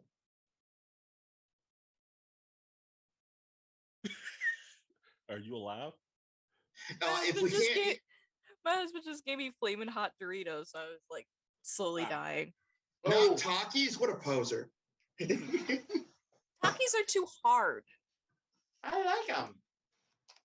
I don't like either. I'm just fucking with you. I don't like hot Takis. That doesn't count. Yeah. Again, coming from a person who has no clue about Mega Man, I do like the argument from Zero about Proto Man. What happened to the classics? Can we get some closure? It's probably what I'm going to go with. Okay. It's definitely the most functional of them, because I think over one adds a lot of complications if we add other multiverses and whatever the fuck's going on in that game. Because I was going through some of the stuff and I'm like, God, I read comic book lore as a hobby.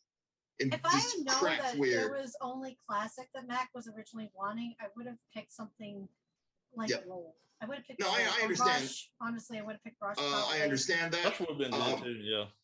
I am going to do two things at once. I'm both going to simultaneously say I have to pick Proto Man. It's what my heart desires in many ways. Mostly because, to me, as I explained in my whole Sniper Joe thing, I have a passion for the original. You're an asshole just for picking him. Let me finish. No, it has nothing. It has to do with the fact that, to me, the story of Mega Man is very much about a story of humanity. And to me, I knew I lost this as soon as she picked Proto Man. I was like, damn it. I know you. Well, she didn't pick Proto Man, Z did. But I think he meant to say Z, but it came out as she. Yeah. No, I knew I lost as soon as Owl picked Proto Man. I was like, you're picking Proto Man because it's your favorite.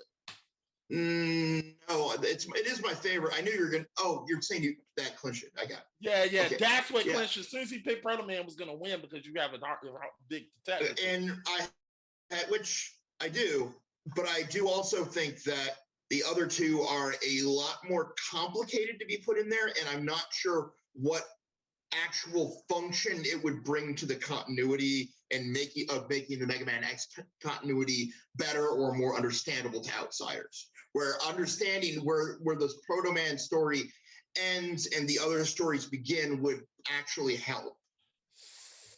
Never mind. It made no sense. Matt, don't get salty. I'm not getting salty. I'm just like, he picked it because Proto Man was his favorite answer. I'm not letting that go. I'm not letting that go. You picked Proto Man because Proto Man was the one. That's his favorite answer. And when he said that, you shouldn't have said that, Zach. That made me think you were picking Proto Man. It didn't matter what I said or what I said. But he didn't even argue that. That's what I'm mad about. He didn't argue that. You argued for him. Mac, no offense, but you wouldn't be in this predicament if you didn't want to get your ass whooped again. Wolfie, stay out of this for a minute. Look. Enough. I just like, and no, I admitted my bias though right away. Yeah, and that's what made me mad. You put your bias, and that made me. If you didn't say that, I wouldn't be angry right now. But that's what made me angry. But that is also why I have to show people this. And you were going to pick him from the thing? No, I wanted to cancel him. Oh my god! This is a thing that exists, and now you all know. Congratulations. Now Proto Man is canceled and can't be in anything. And that's how you know it was also a self-sabotage plan, Mac, from the beginning. So no, it's not what you thought happened.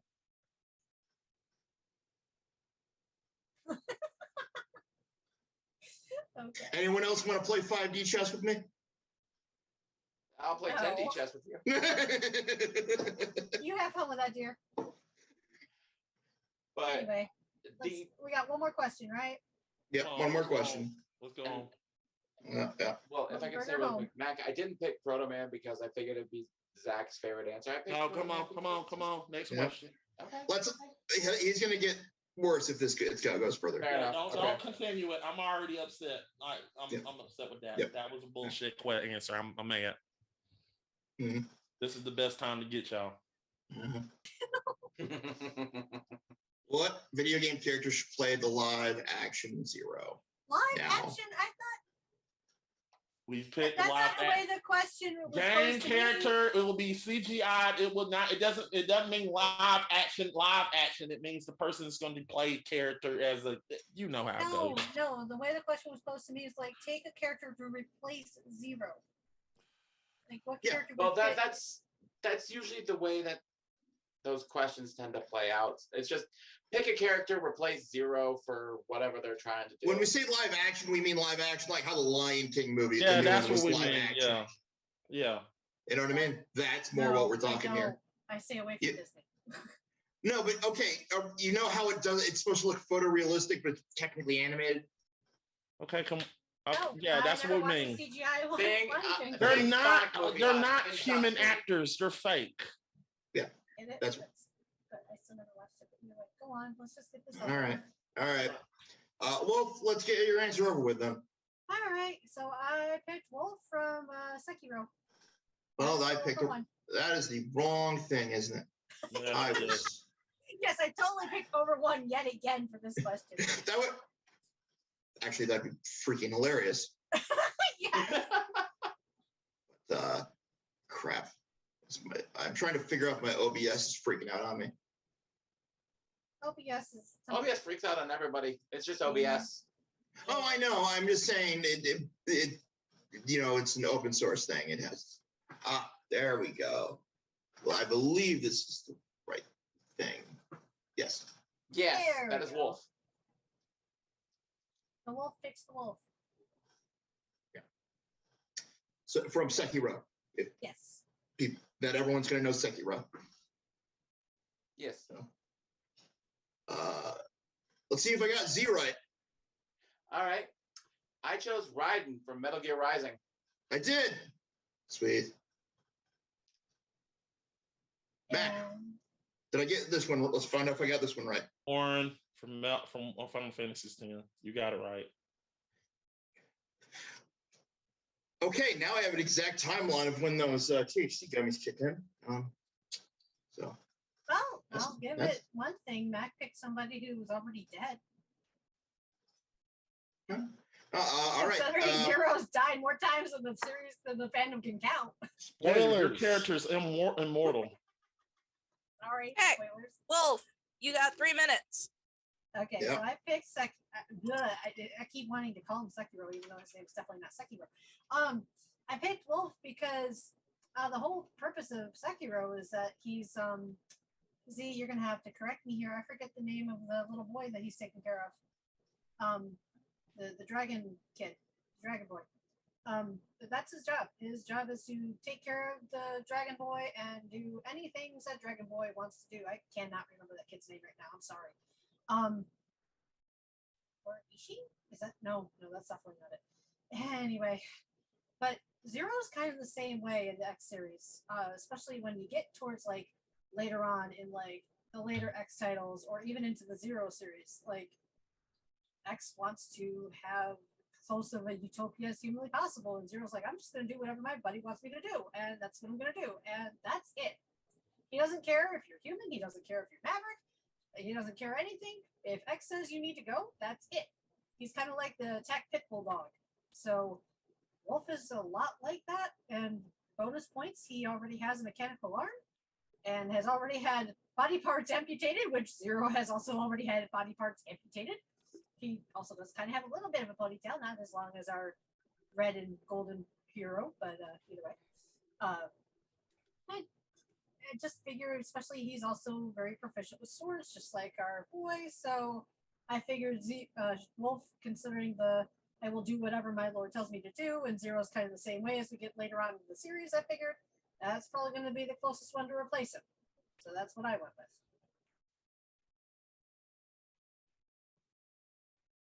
I have nothing else to say on that one. Y'all may continue. Okay. Zero. Okay. I chose Raiden specifically for Metal Gear Rising because at that point in his life, he's doing peacekeeping duties. Something that Zero himself is already doing by being a Maverick Hunter. But then he gets thrust into a situation where he needs to showcase that he's willing to go above, beyond, and even break the law in order to make sure to do the right thing. He embodies Zero's notion of screw the rules, I'm doing what's right. Something that Zero constantly personifies throughout his entire lifespan. With X1, he busts himself out of an electric cage that Vile put him in and self-destructs Vile's mech so you can stand a fighting chance. And as another example, in Mega Man 04, he's told by Dr. Weil that he's fighting a technical human, even in a robot body, but he'd still be killing a human. Therefore, he's not a legendary hero, he's just a murderer. Quote Zero, I don't consider calling myself a hero. I have only fought for those I care in and the things they believe. Believe I'm paraphrasing there, so can quote. Not only that, but Zero has the Z Saber. Raiden has the high frequency blade. What are both known for? Cutting through things very quickly with very sharp precision. So you've got a sword fighter with a sword fighter. Not only that, but Raiden is a cyborg. which is the absolute closest thing you can get to an android while still remaining human. And I feel like just how close both personify each other. You could literally swap them, like take Raiden, put him in Mega Man X, take Zero and put him in Metal Gear Rising, and nothing would change. They just embody themselves that much.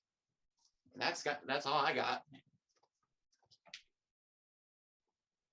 Okay. Your turn, Mac.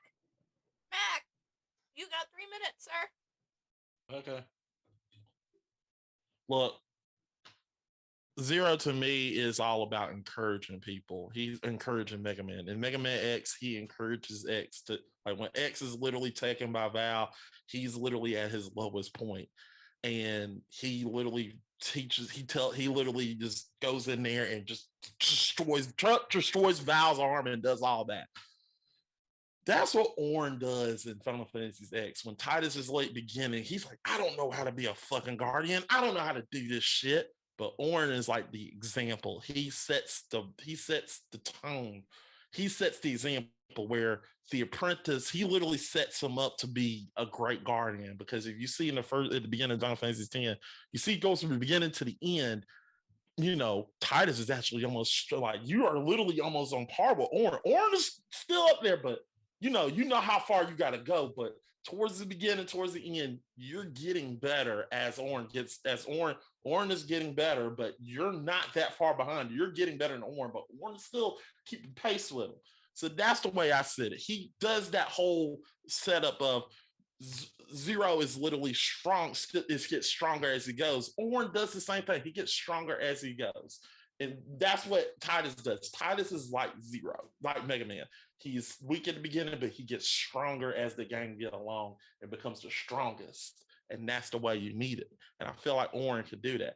I'll admit that my other competitor says, yes, he's technically dead because of sin. And I'll say that. But is it really? Because technically he actually is fighting alongside of them. So technically he can fight. So he fights with them. And let's not forget, let's talk about the battles. He fought a big ass dragon. Remember that big ass dragon when you fought on that ship? That happened. He also helped you fight Sin. Sin is big as fuck, and you have to destroy that thing. And also Braska, remember that guy? Yeah, he had to beat him. Big old, he was a summoner who, I forgot, I don't know if he was a summoner, but he summoned a lot of monsters that were really big at the end, and you had to fight them. He fought alongside you, just like Mega Man X in the X series. He is your Zero. He got your back. He is right there beside you. He is helping you out.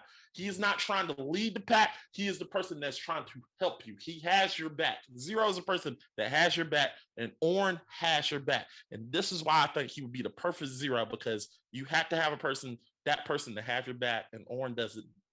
Orn does it, and I like that. I'm done. Okay. If I may say, all three of our choices are quite good.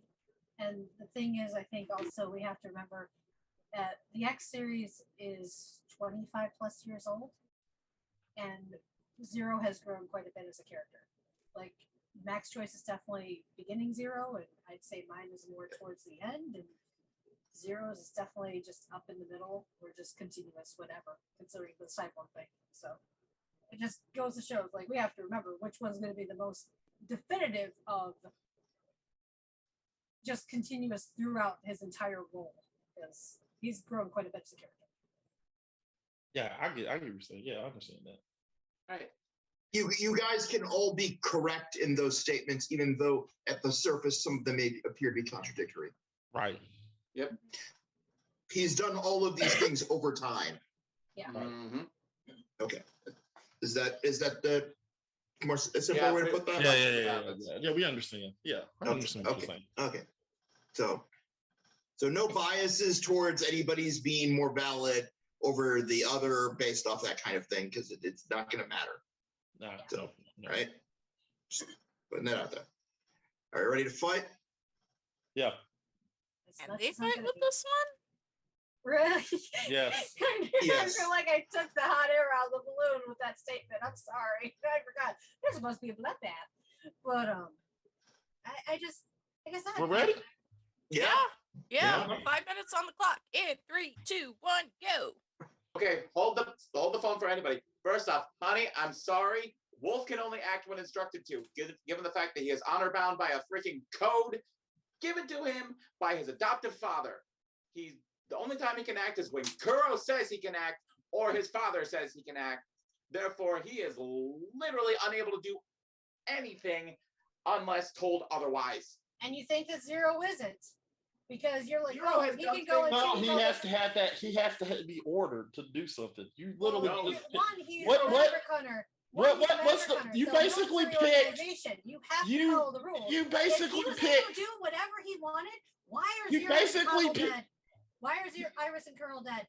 Because if Zero could just do whatever the fuck he wanted, he wouldn't have killed him. Right? But he had to. Honor bound, law bound, whatever. Speaking of Colonel Iris, you just basically pick general because basically that's all he got to do. You just got to talk to the person that's owning him. Sigma just got to go with something. He's basically general. You just pick general, and that's what you did. I mean, I really mean no offense, hon, but with your choice of Wolf, it's very much along the lines of you chose like the way you described how he acts and how for people who have played Sekiro who knows how he acts and he's honor bound to go by you're not allowed to do anything without being told to do so. That's literally saying congratulations. I want Zero to sentence X and himself to death simply because he's unable to say, he's unable to stand up and fight off Sigma. Should the both of them be knocked out without Zero. Hey, stand up and fight us.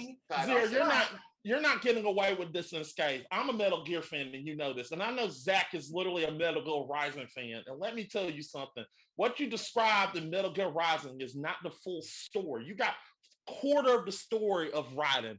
You got to go to Sons of Liberty. In Sons of Liberty, he literally wants to be like Solid Snake, who was a hero in Sons of Liberty. He legit said that in the Kodak. Oh, you were a hero. I always wanted to be with you. I'm not a hero, kid. You literally want him to be, he wanted to be just like Snake, a hero. Not a ninja, just like Snake. That's the whole point. He went through that fucking VR training to be just like Snake. You act like I haven't played Metal Gear Rising either.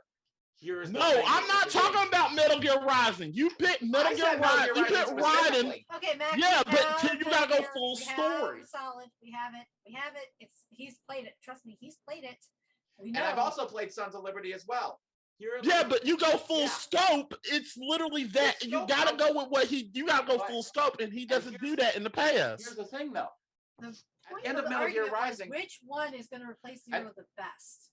That was the argument, right? That's true. And literally, you just pick the person that's just gonna slice and dice. It's just you picked the literal. You literally picked the emotionless cyborg. Zero is literally a slice. Okay, let me put it like this: you legit picked emotionless. You picked an emotionless cyborg in Metal Gear Rising. He has no emotions. Because the next four, he has emotions. He literally goes through and breaks. When he turns on the paint. Turn on the paint. Honey, I can fight my own argument. Go, man. He literally goes through and breaks the absolute letter of the law to see his justice done. Yeah, and I understand that, but like I said, we gotta go full. Breaks the absolute letter of the law, given the laws of Asimov's laws of robotics, to see his justice done. He's still not a robot. He's still half human. He's still human. He's considered human enough. I guess, he's human. He's human. So technically, he's not a robot. You're going by cyborg. He's still human. He can make his decisions. But as a human, he does not use his human emotions. I mean, Zero does kill Veal or whatever the frick his name is. I don't care about the Zero series that much. And I mean, that is still a human that's killing. So yeah. Yeah, Dr. Wheel is literally effectively old man riding. If you want to get down to brass tacks. Yeah. You're also talking about the Wily bot. We're talking about the Wily bot here. And if You're saying that Dr. Wily didn't try to codify in at least the robot shall not harm humans law, so that way Zero wouldn't try to kill that's him. some bullshit. Because if that's the case, Mega Man at seven, he literally was about to kill Wily. That's bullshit. You know it. Well, actually, the English version of 7 is not the same as the Japanese version, and because Capcom is a Japanese company, we have to go with the Japanese text. Damn it! Really? Yes. He was gonna kill. So you're telling me what he was charging his shots for? I am not a robot and getting ready to kill. Well, what he was charging his shot up for? U.S. only doesn't count. U.S. only. Well, why was he charging the shot out? He wasn't charging his shot. He wasn't charging that buster for a damn. The Japanese version, it didn't. He wasn't charging. It wasn't for a boxing glove. I had a mouthful of chips and I'm trying to quiet everyone with No, mouth. you're good. I'm sorry. A mouthful of flaming hot chips. Thankfully, I understood you. Yeah. Any questions, guys? I have so many, but I don't know where they go. All right, so let Zach file his questions first. Yes. Yeah. I'd say before questions, any facts then. No, you gotta get the question first. Yeah. Job, Zero. No, he's not wrong. I guess it does help me think. It does help me think to look through the stuff, is then to remind me exactly what I should be talking about. Because let's face it, that can get off topic here. Okay. Mostly, I was looking into the relationship in Sekiro mostly. And all I can say is he does seem more bound to the honor code than Zero is bound to his ethics, if that makes sense. Yeah, because that's the only thing. That's the only thing I don't know, like directly. But he follows that code like a religion, where Zero is actively resisting it, which makes it a very different situation. See, the thing is though with Sekiro too, you gotta remember you do get to choose whether or not to follow the code in certain parts. You do, but he's also actively trying to follow his code, where Zero is actively trying not to follow what he's coding. I mean, well, here's the thing though. Are we talking about like the coding that when he was awakened with the virus? The coding that would probably make him more dangerous to people. Because that got transferred out of him during the fight that Sigma and he had. That's why Sigma went Maverick, and Zero effectively was purged. And that's why it was such a big deal with whole X5 and Lifesaver. Like, why is he getting stronger with this thing? Because it's finding its original host body. That's kind of. No, but it still affects his free will, though. Yeah. It affects his options. Its option screen is different than everyone else's, but it doesn't want it to be. I don't know. I think after the virus got purged, at least, again, this is just me and fandom, and of course it's Capcom. They don't really tell us everything. They just expect. No, there is. Well, I've always, and this is a personal thing. All right, I just want to say this quick. I've always viewed Zero's allegory as a parallel to mental illness due to not always being in control of your actions. So maybe that's just a partial assumption on my part. I understand because of the whole flashback with the blood all over his hands. All right. So that's where the thought process comes from. Oh, you're fine. Okay. I understand. But it's all fan theory and stuff. So don't. Yeah. Nobody try to murder each other over this one. Hey guys, we gotta wrap this up. All right. I'll try to tell him. Yeah. All right. So the question I have is this: exactly what part of your character is the least like Zero? Like, what would need to be filed down to be fit into the slot? Are we talking mine? All of ours. All of ours. Okay. So let's start with Wolf first. Okay. As far as Wolf goes, I would definitely say like Zach already brought up, I would definitely say the absolute adherence. Usually, it would be nice if he had a little bit more of his free will, but I will also give Zero does get bound to the fact that he's a Maverick Hunter as well, because if he wasn't bound to the fact that he's a Maverick Hunter, I mean, we already saw what happened to Colonel and Iris and the Rebel Force. I'm sure if Zero had more of an option of free will in that situation, he would have found a way to not kill his girlfriend. So, and not kill her brother, who we saw in the X4 intro anime thing that they were at least sparring buddies at the very least. They enjoyed each other's company and fighting each other. So, but that would be the only thing I would really file down on Wolf, other than, I mean, he's already got robotic parts, other than just, he's a human, but I mean, that would be really the only thing would file down on him, so to speak. But, you know, like I said, I feel Zero still has to be bound by quite a few things just because of the fact that, you know, you got the whole Rebel Force kerfuffle, you've got X5, and the whole X versus Zero fight was because the medic for the Maverick Hunters decided to be like, oh, hey, what the fuck's going on here? Let's go and get X to try to rope him in. And just like they found out with Colonel, they don't want to disarm themselves and go home. Okay. Zero. I think the part about Raiden that's least like Zero actually has to do with something that both him and Zero do share in common, but they have differences on. And that's both of them technically have a quote unquote superpowered evil side, but it's the fact that the least alike part of Raiden to Zero is that even when Raiden's triggering his Jack the Ripper war persona, like child soldier persona, he still holds on to his morals. Whereas with Zero, when he's awakened, should you get the bad ending of X5, all his thoughts are just kill, maim, destroy.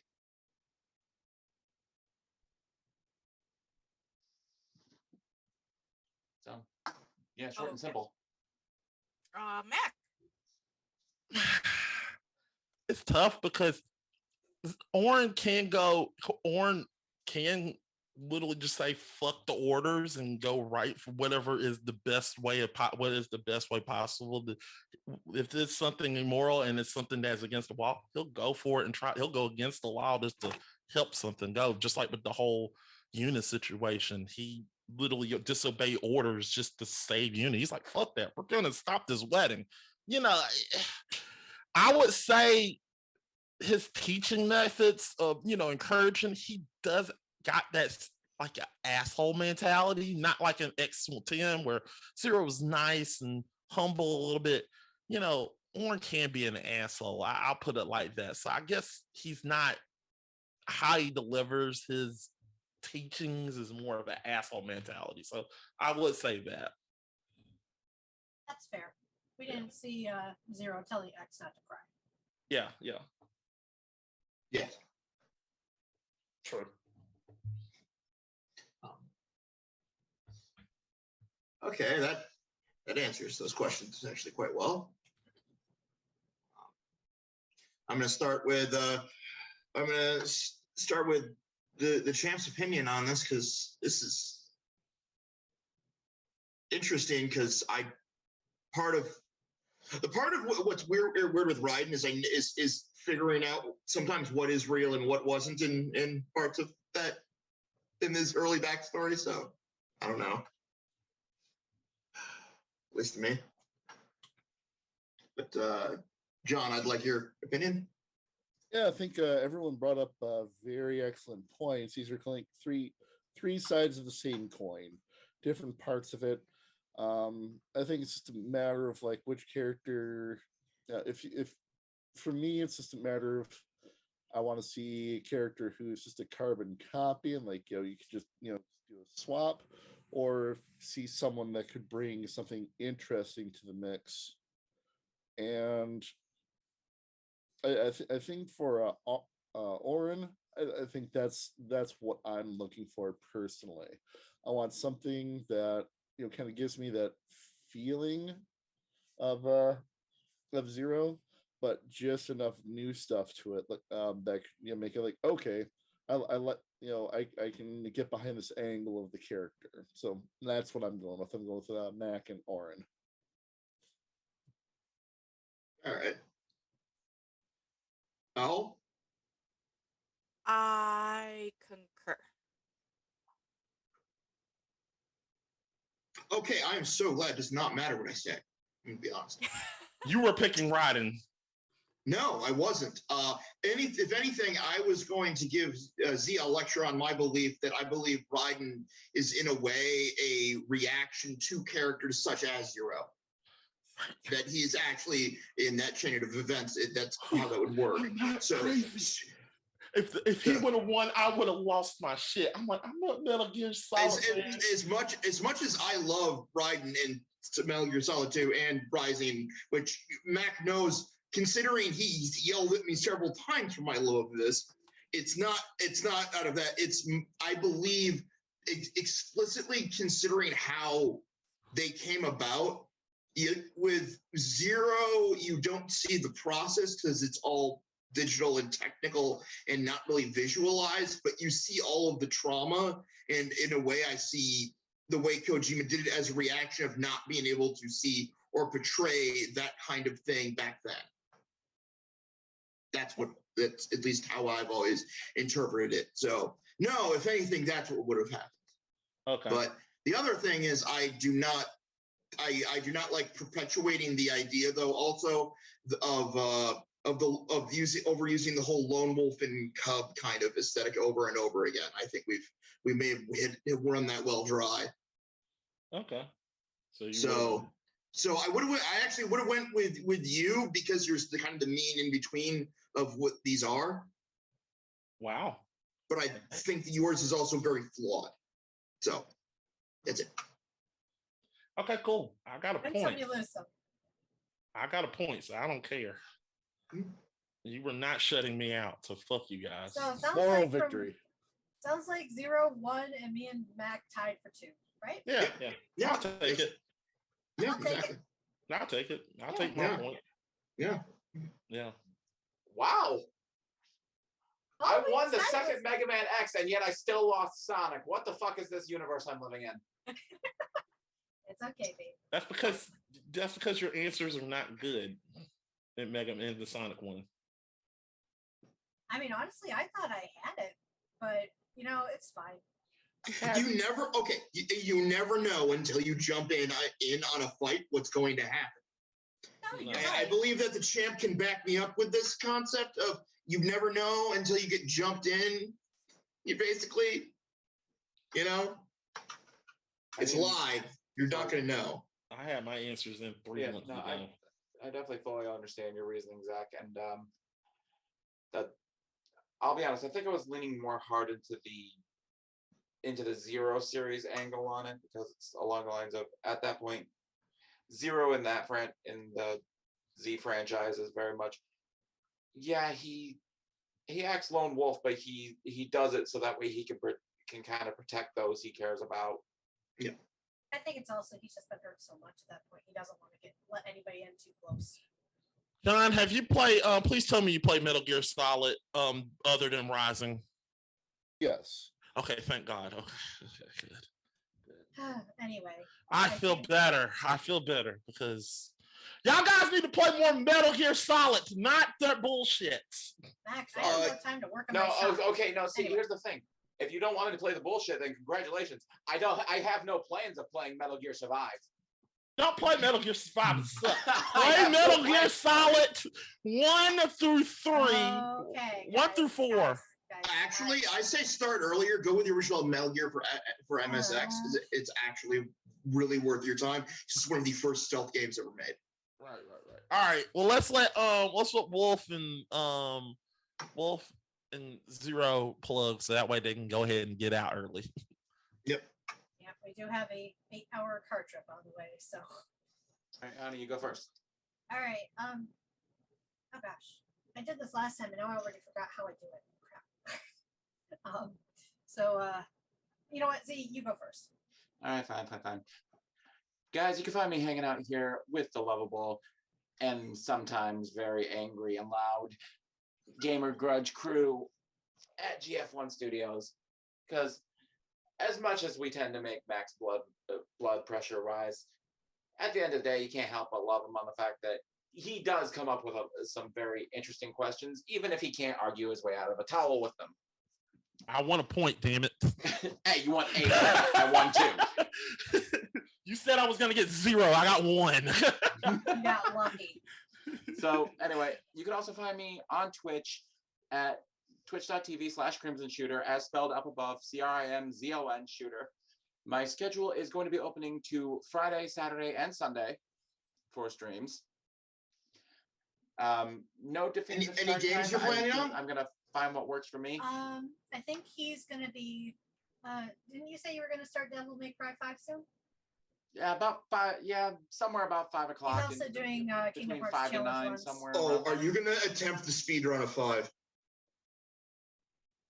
Z's been like, I keep trying to tell him he should start speed running again, and he's like, no, I don't. No, I'm asking because I think he understands exactly what I'm saying and how insane that is. Wait, speed running Devil May X5? Cry 5. Cry 5. DMC 5. Yeah. Because technically you can speed run it in a way that you probably shouldn't, you know? Well, anyway, I mean, I used to speedrun X4, so, but yeah, you can also find me on Twitter at the same username. Usually I'll post when I go live, but you know, feel free to kind of hunt me down, give me a follow, say hello. I'll usually try to shoot your response back, because I'm a very friendly guy. Oh, and you can also soon find me on YouTube posting clips from my streams of anything I find funny. Or like when I get around to having time to edit his clips for him. That shit coming soon.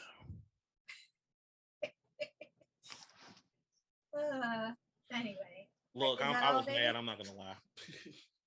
Look, I mean, we all would just want to know when Zero is getting the OnlyFans for his avatar. That's all we're here for. Exactly. All we want to see this. Oh my god. Anyway, are you done, dear? Yeah, that's all my plugs. So go ahead, hon. All right. So, so I am also on Twitch. That will be Wolf Shadow with a 6 at the end, because whoever took my name still has it. Jerks. Anyway, trying to think. Also, I do have Twitter and Tumblr and Instagram and TikTok, and those are all at Wolfen Wing Shop, which is also the name of my Etsy. I make video game patches and fandom merch and shit like that, so y'all should go check it out. I actually have one of them, and unfortunately that one's in the wash right now. Oh, cool. I was like, wait, you didn't buy anything from the shop. I'm like, oh wait, yeah, the one you asked me to make for you specifically. Okay. But let's see here. And I mean, I'm trying to get back into Twitch, but like the husband there just said, his work schedule has changed, so my time to stream has now opened. I will be streaming a lot after this next week, because I'm hoping to, it's not definite yet, but I'm going to try. Flame Fatales just opened up for submissions, and I'm going to try to submit. I currently have the world record for Aztec Challenge, and I'm going to try to get a run for Beyond the Forbidden Forest. I'm going to try to get that rolling so I can submit a few runs. So I'm going to try, but we'll see. So I will be streaming, because I'm going to be learning and practicing that game. It took me about a week to get Aztec Challenge in, and I'm going to try to really hard go for Beyond. So we'll see. But yeah, I'm trying to speed run. I'm trying to get a Commodore 64 community going, because just nobody speed runs games from that console. Like, you can ask Z, I literally just threw way too much money getting an actual Commodore 64 again. And now it's just like going through all the discs that I had as a kid to see which ones still work. It's so far only one. But yeah, you're gonna have to get like a flash card or reader on that. I plan on it. There's a guy in Australia that I actually made contact with. It. I just gotta wait for him to make more, and I'm gonna be buying from him, because his are a lot cheaper than the US ones. Whew. But makes me wonder if Amiga Bill has a speedrun community around him. I'm not surprised, but I have not heard. Like, I was talking to Princess Za about it when I got the record for Aztec, and she's like, "Is there a Commodore 64 community?" I'm like, "No, not that I'm aware of." Like, it's just too scattershot of a system. Then again, I play a lot of MSX shit, but then again, I don't know who to talk to it about either.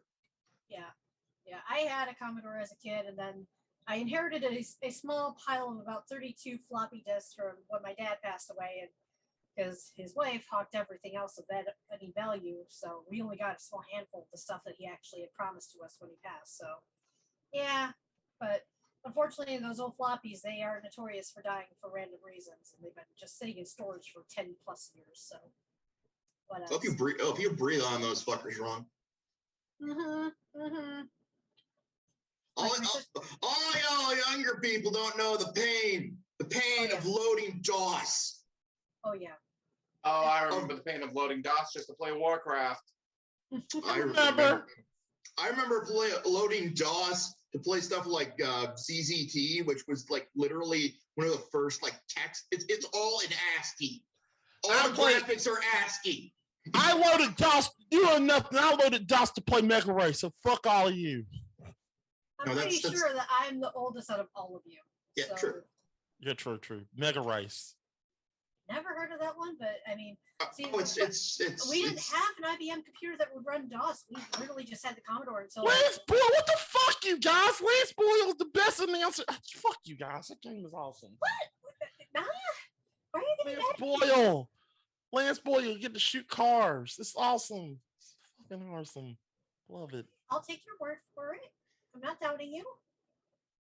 But I mean, like I was saying, like we didn't have an Amiga or an IBM based computer when I was. Well, the Amiga is the sequel anyway, so to the 64. Wolfie, I'm just pulling your leg. It fucking sucks, but You're I pulling love my the game tail. as a kid. I got it. It sucked, but I loved it as a kid. Oh no, I see. Beyond the Forbidden Forest actually was like my dad would build that up because he knew my sister and I were scared of it, and like we would literally hide under the kitchen table. Like we heard the thunder at the beginning, and he was just like. I eventually got to the point where I was brave enough to watch most of the game. It's just when you got to the second to last boss was this four-headed Hydra, and if it hit you, you turned into a skeleton, and it played that like Halloweenish music, like ee, ee, ee, when you died, and it's just like it had blood in it. Like people wanted to make a bitch fit about Mortal Kombat. Like Commodore had fucking blood in it. Okay. I mean, I played Wolfenstein 3D on DOS, so is that something? Yeah. Okay. Parents should have just shut the fuck up. We had blood in video games before Mortal Kombat was even a thing. All right, well, that's all you have to say? It's 10 o'clock. I know y'all guys got to go. Yeah, we're an hour past prime here. I wanted to be out of here by now, but either way, that's okay. All right. Well, y'all got to go. Y'all can go, but All right, guys. All right. Me and Z are gonna bounce and finish up packing here. Bye. It was good kicking your ass again. You didn't beat me. We tied. I won. It was just like me and Z predicted. One of the two of us was going to walk with a trophy. Well, technically, I recommend Legends fight. So predicting that 2 out of 3 people would win would win. And you literally teamed. Really you know what? I take this as a badge of courage. You literally teamed up to kick my ass, so I take that as a badge of courage. Mac, it was supposed to be just me and you, and then you decided to bring Zero in. This is true. You had a chance to just beat me. You had a chance. Your own well, technically, we still that match is still. I technically did beat you. I got okay. Well, technically, she got her point before you did, so therefore she beat you. Yep, she did. You just kind of caught up. And I don't know what trophy you guys are talking about. The only one that matters is this one. We don't give a fuck about that damn trophy. This is Mega Man, damn it. This is Mega Man, damn. Fuck that shit. Mega Man trophy's better. I think if anything, just prove that, like, unfortunately, and I mean no ill offense to this, but like Mac really needs to brush up on actual canon stuff because, oh boy, no, Cossack did not kidnap his own daughter. My goodness. No. I know I fucked up. I know that I fucked up. I meant to say Wily. Okay, that's what I'm saying. Are we gonna get it All right. or not? Yeah, sorry. Yep. I'm just pulling Mac's leg. Yeah, you're trying to fuck with me. I understand. Yeah. I'm not mad anymore. I got a point. Bye. Bye. Bye, everyone. All right, so I guess I gotta plug. Who's want to plug next? I'd say we do Johnny Boy. Johnny Boy. Yeah, my plugs are short but sweet. Eventually I'm going to be doing some streaming one of these days once I get everything up and running. Until then, if you want to see me be the most hilarious person you've ever seen, come to Green Bay. I do improv. I do theater. I do a lot of improv. End of July, you really got to come to Green Bay. Come to John Con, Northeast Wisconsin's biggest and most popular John-based convention ever. Can I bring a super soaker? You absolutely can. Okay, can I squirt you with it? Sure, why not? It'll be. I'm going to Wisconsin. There you go. It has to be good beer. Bad beers, it will not work. No, I'm just gonna sit up there like, ha yeah, I've been wanting to do this all day. It's not water. What do you think he's the Wicked Witch of the West? What's your well? That's the point. Yeah, play the Wicked Witch of the West. Like, oh, I'm melting. You just give him a 10 of acid before the show, and you'll have the same effect. Zach, I will do that to you. If you want to run around thinking everything's melting, Zach, you're already getting. Zach, when I come to Chicago, you're already getting hit with a pillow. It's going to happen. I'm going to hit you with a pillow. I'm going to hit you. I'm going to hit you with this pillow. Zach is coming. All right. All right. Owl. I streamed for the first time after a year and a half. But other than that, I'm here at GF1 Podcast, being a mod and having fun with these guys. Also, big announcement probably on the final episode because there's going to be some changes to GF1 that we'll probably discuss after the show. But there are going to be some changes, new people. I'm just saying. Zach, you want me to go next, or you want to go next? I'm going to keep the hosting duties till the end this time, so you go next. You know what? You're a fucking motherfucker, and I like it. Anyway, guys, make sure you come watch me. So thank you for watching. I'm sorry I got a little salty there.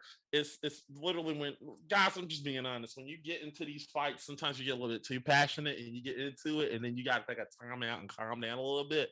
I got a little too passionate about that Dr. Cossack argument, and that's what happens when you do it. That was real. I don't even want to know how you'd put him with a Russia allegory in nowadays and stuff like that. That's also a big problem.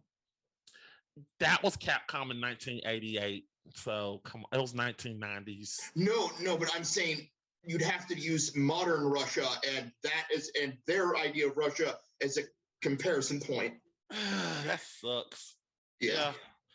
But can't we just have some unity? Can't Cossack just bring peace? Come on, peace. But anyway, but guys, here we go, people. Thank you for watching. We've been planning this one for weeks. Come back next week. Come back next week because I had to fight again. Again, people, I have to fight because I lost in the semifinals. Thus, I got a shot to get a shot at the source code for next episode. So guys, yes, you're getting me 3 weeks straight. And I think I'm going to lose my mind. But I got my answers ready, and it's going to be fun. So come back for that episode. Also, make sure you come back for I forgot to tell Owl this. She's going to choke me, but we definitely forgot.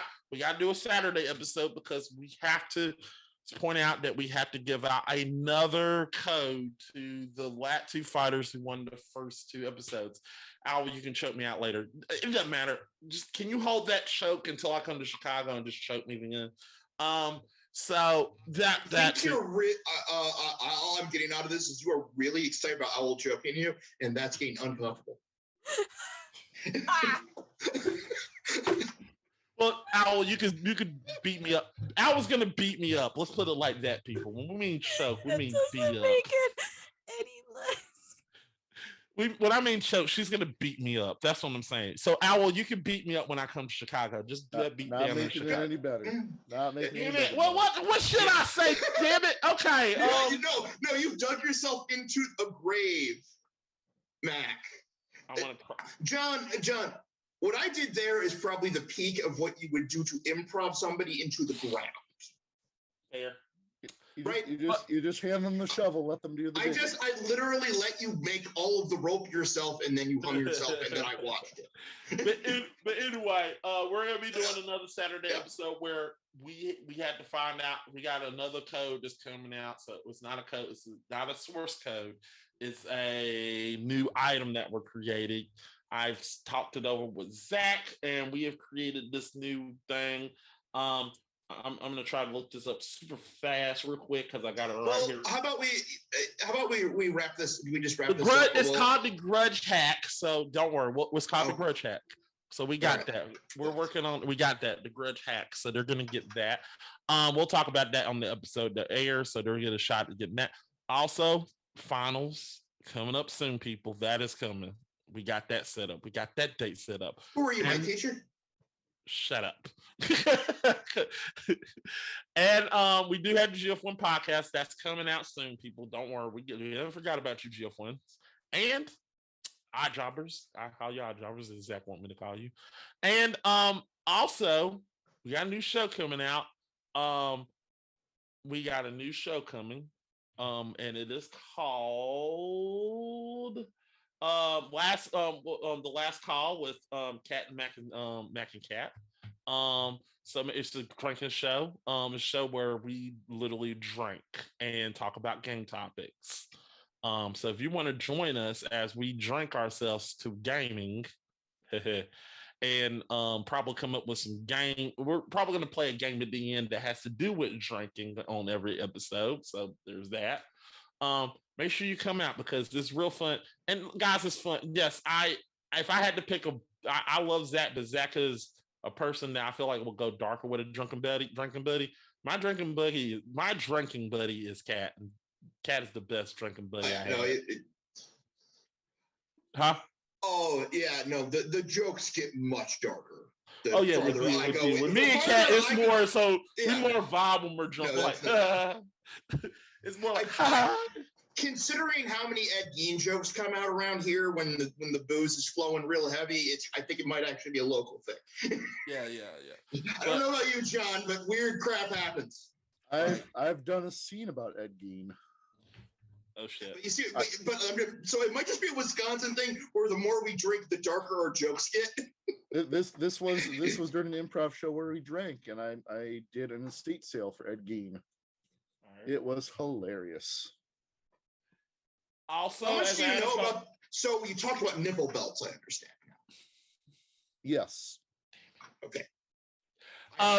So as an added bonus, people, we have not forgot July 1st. That's when the nipple belts go on sale.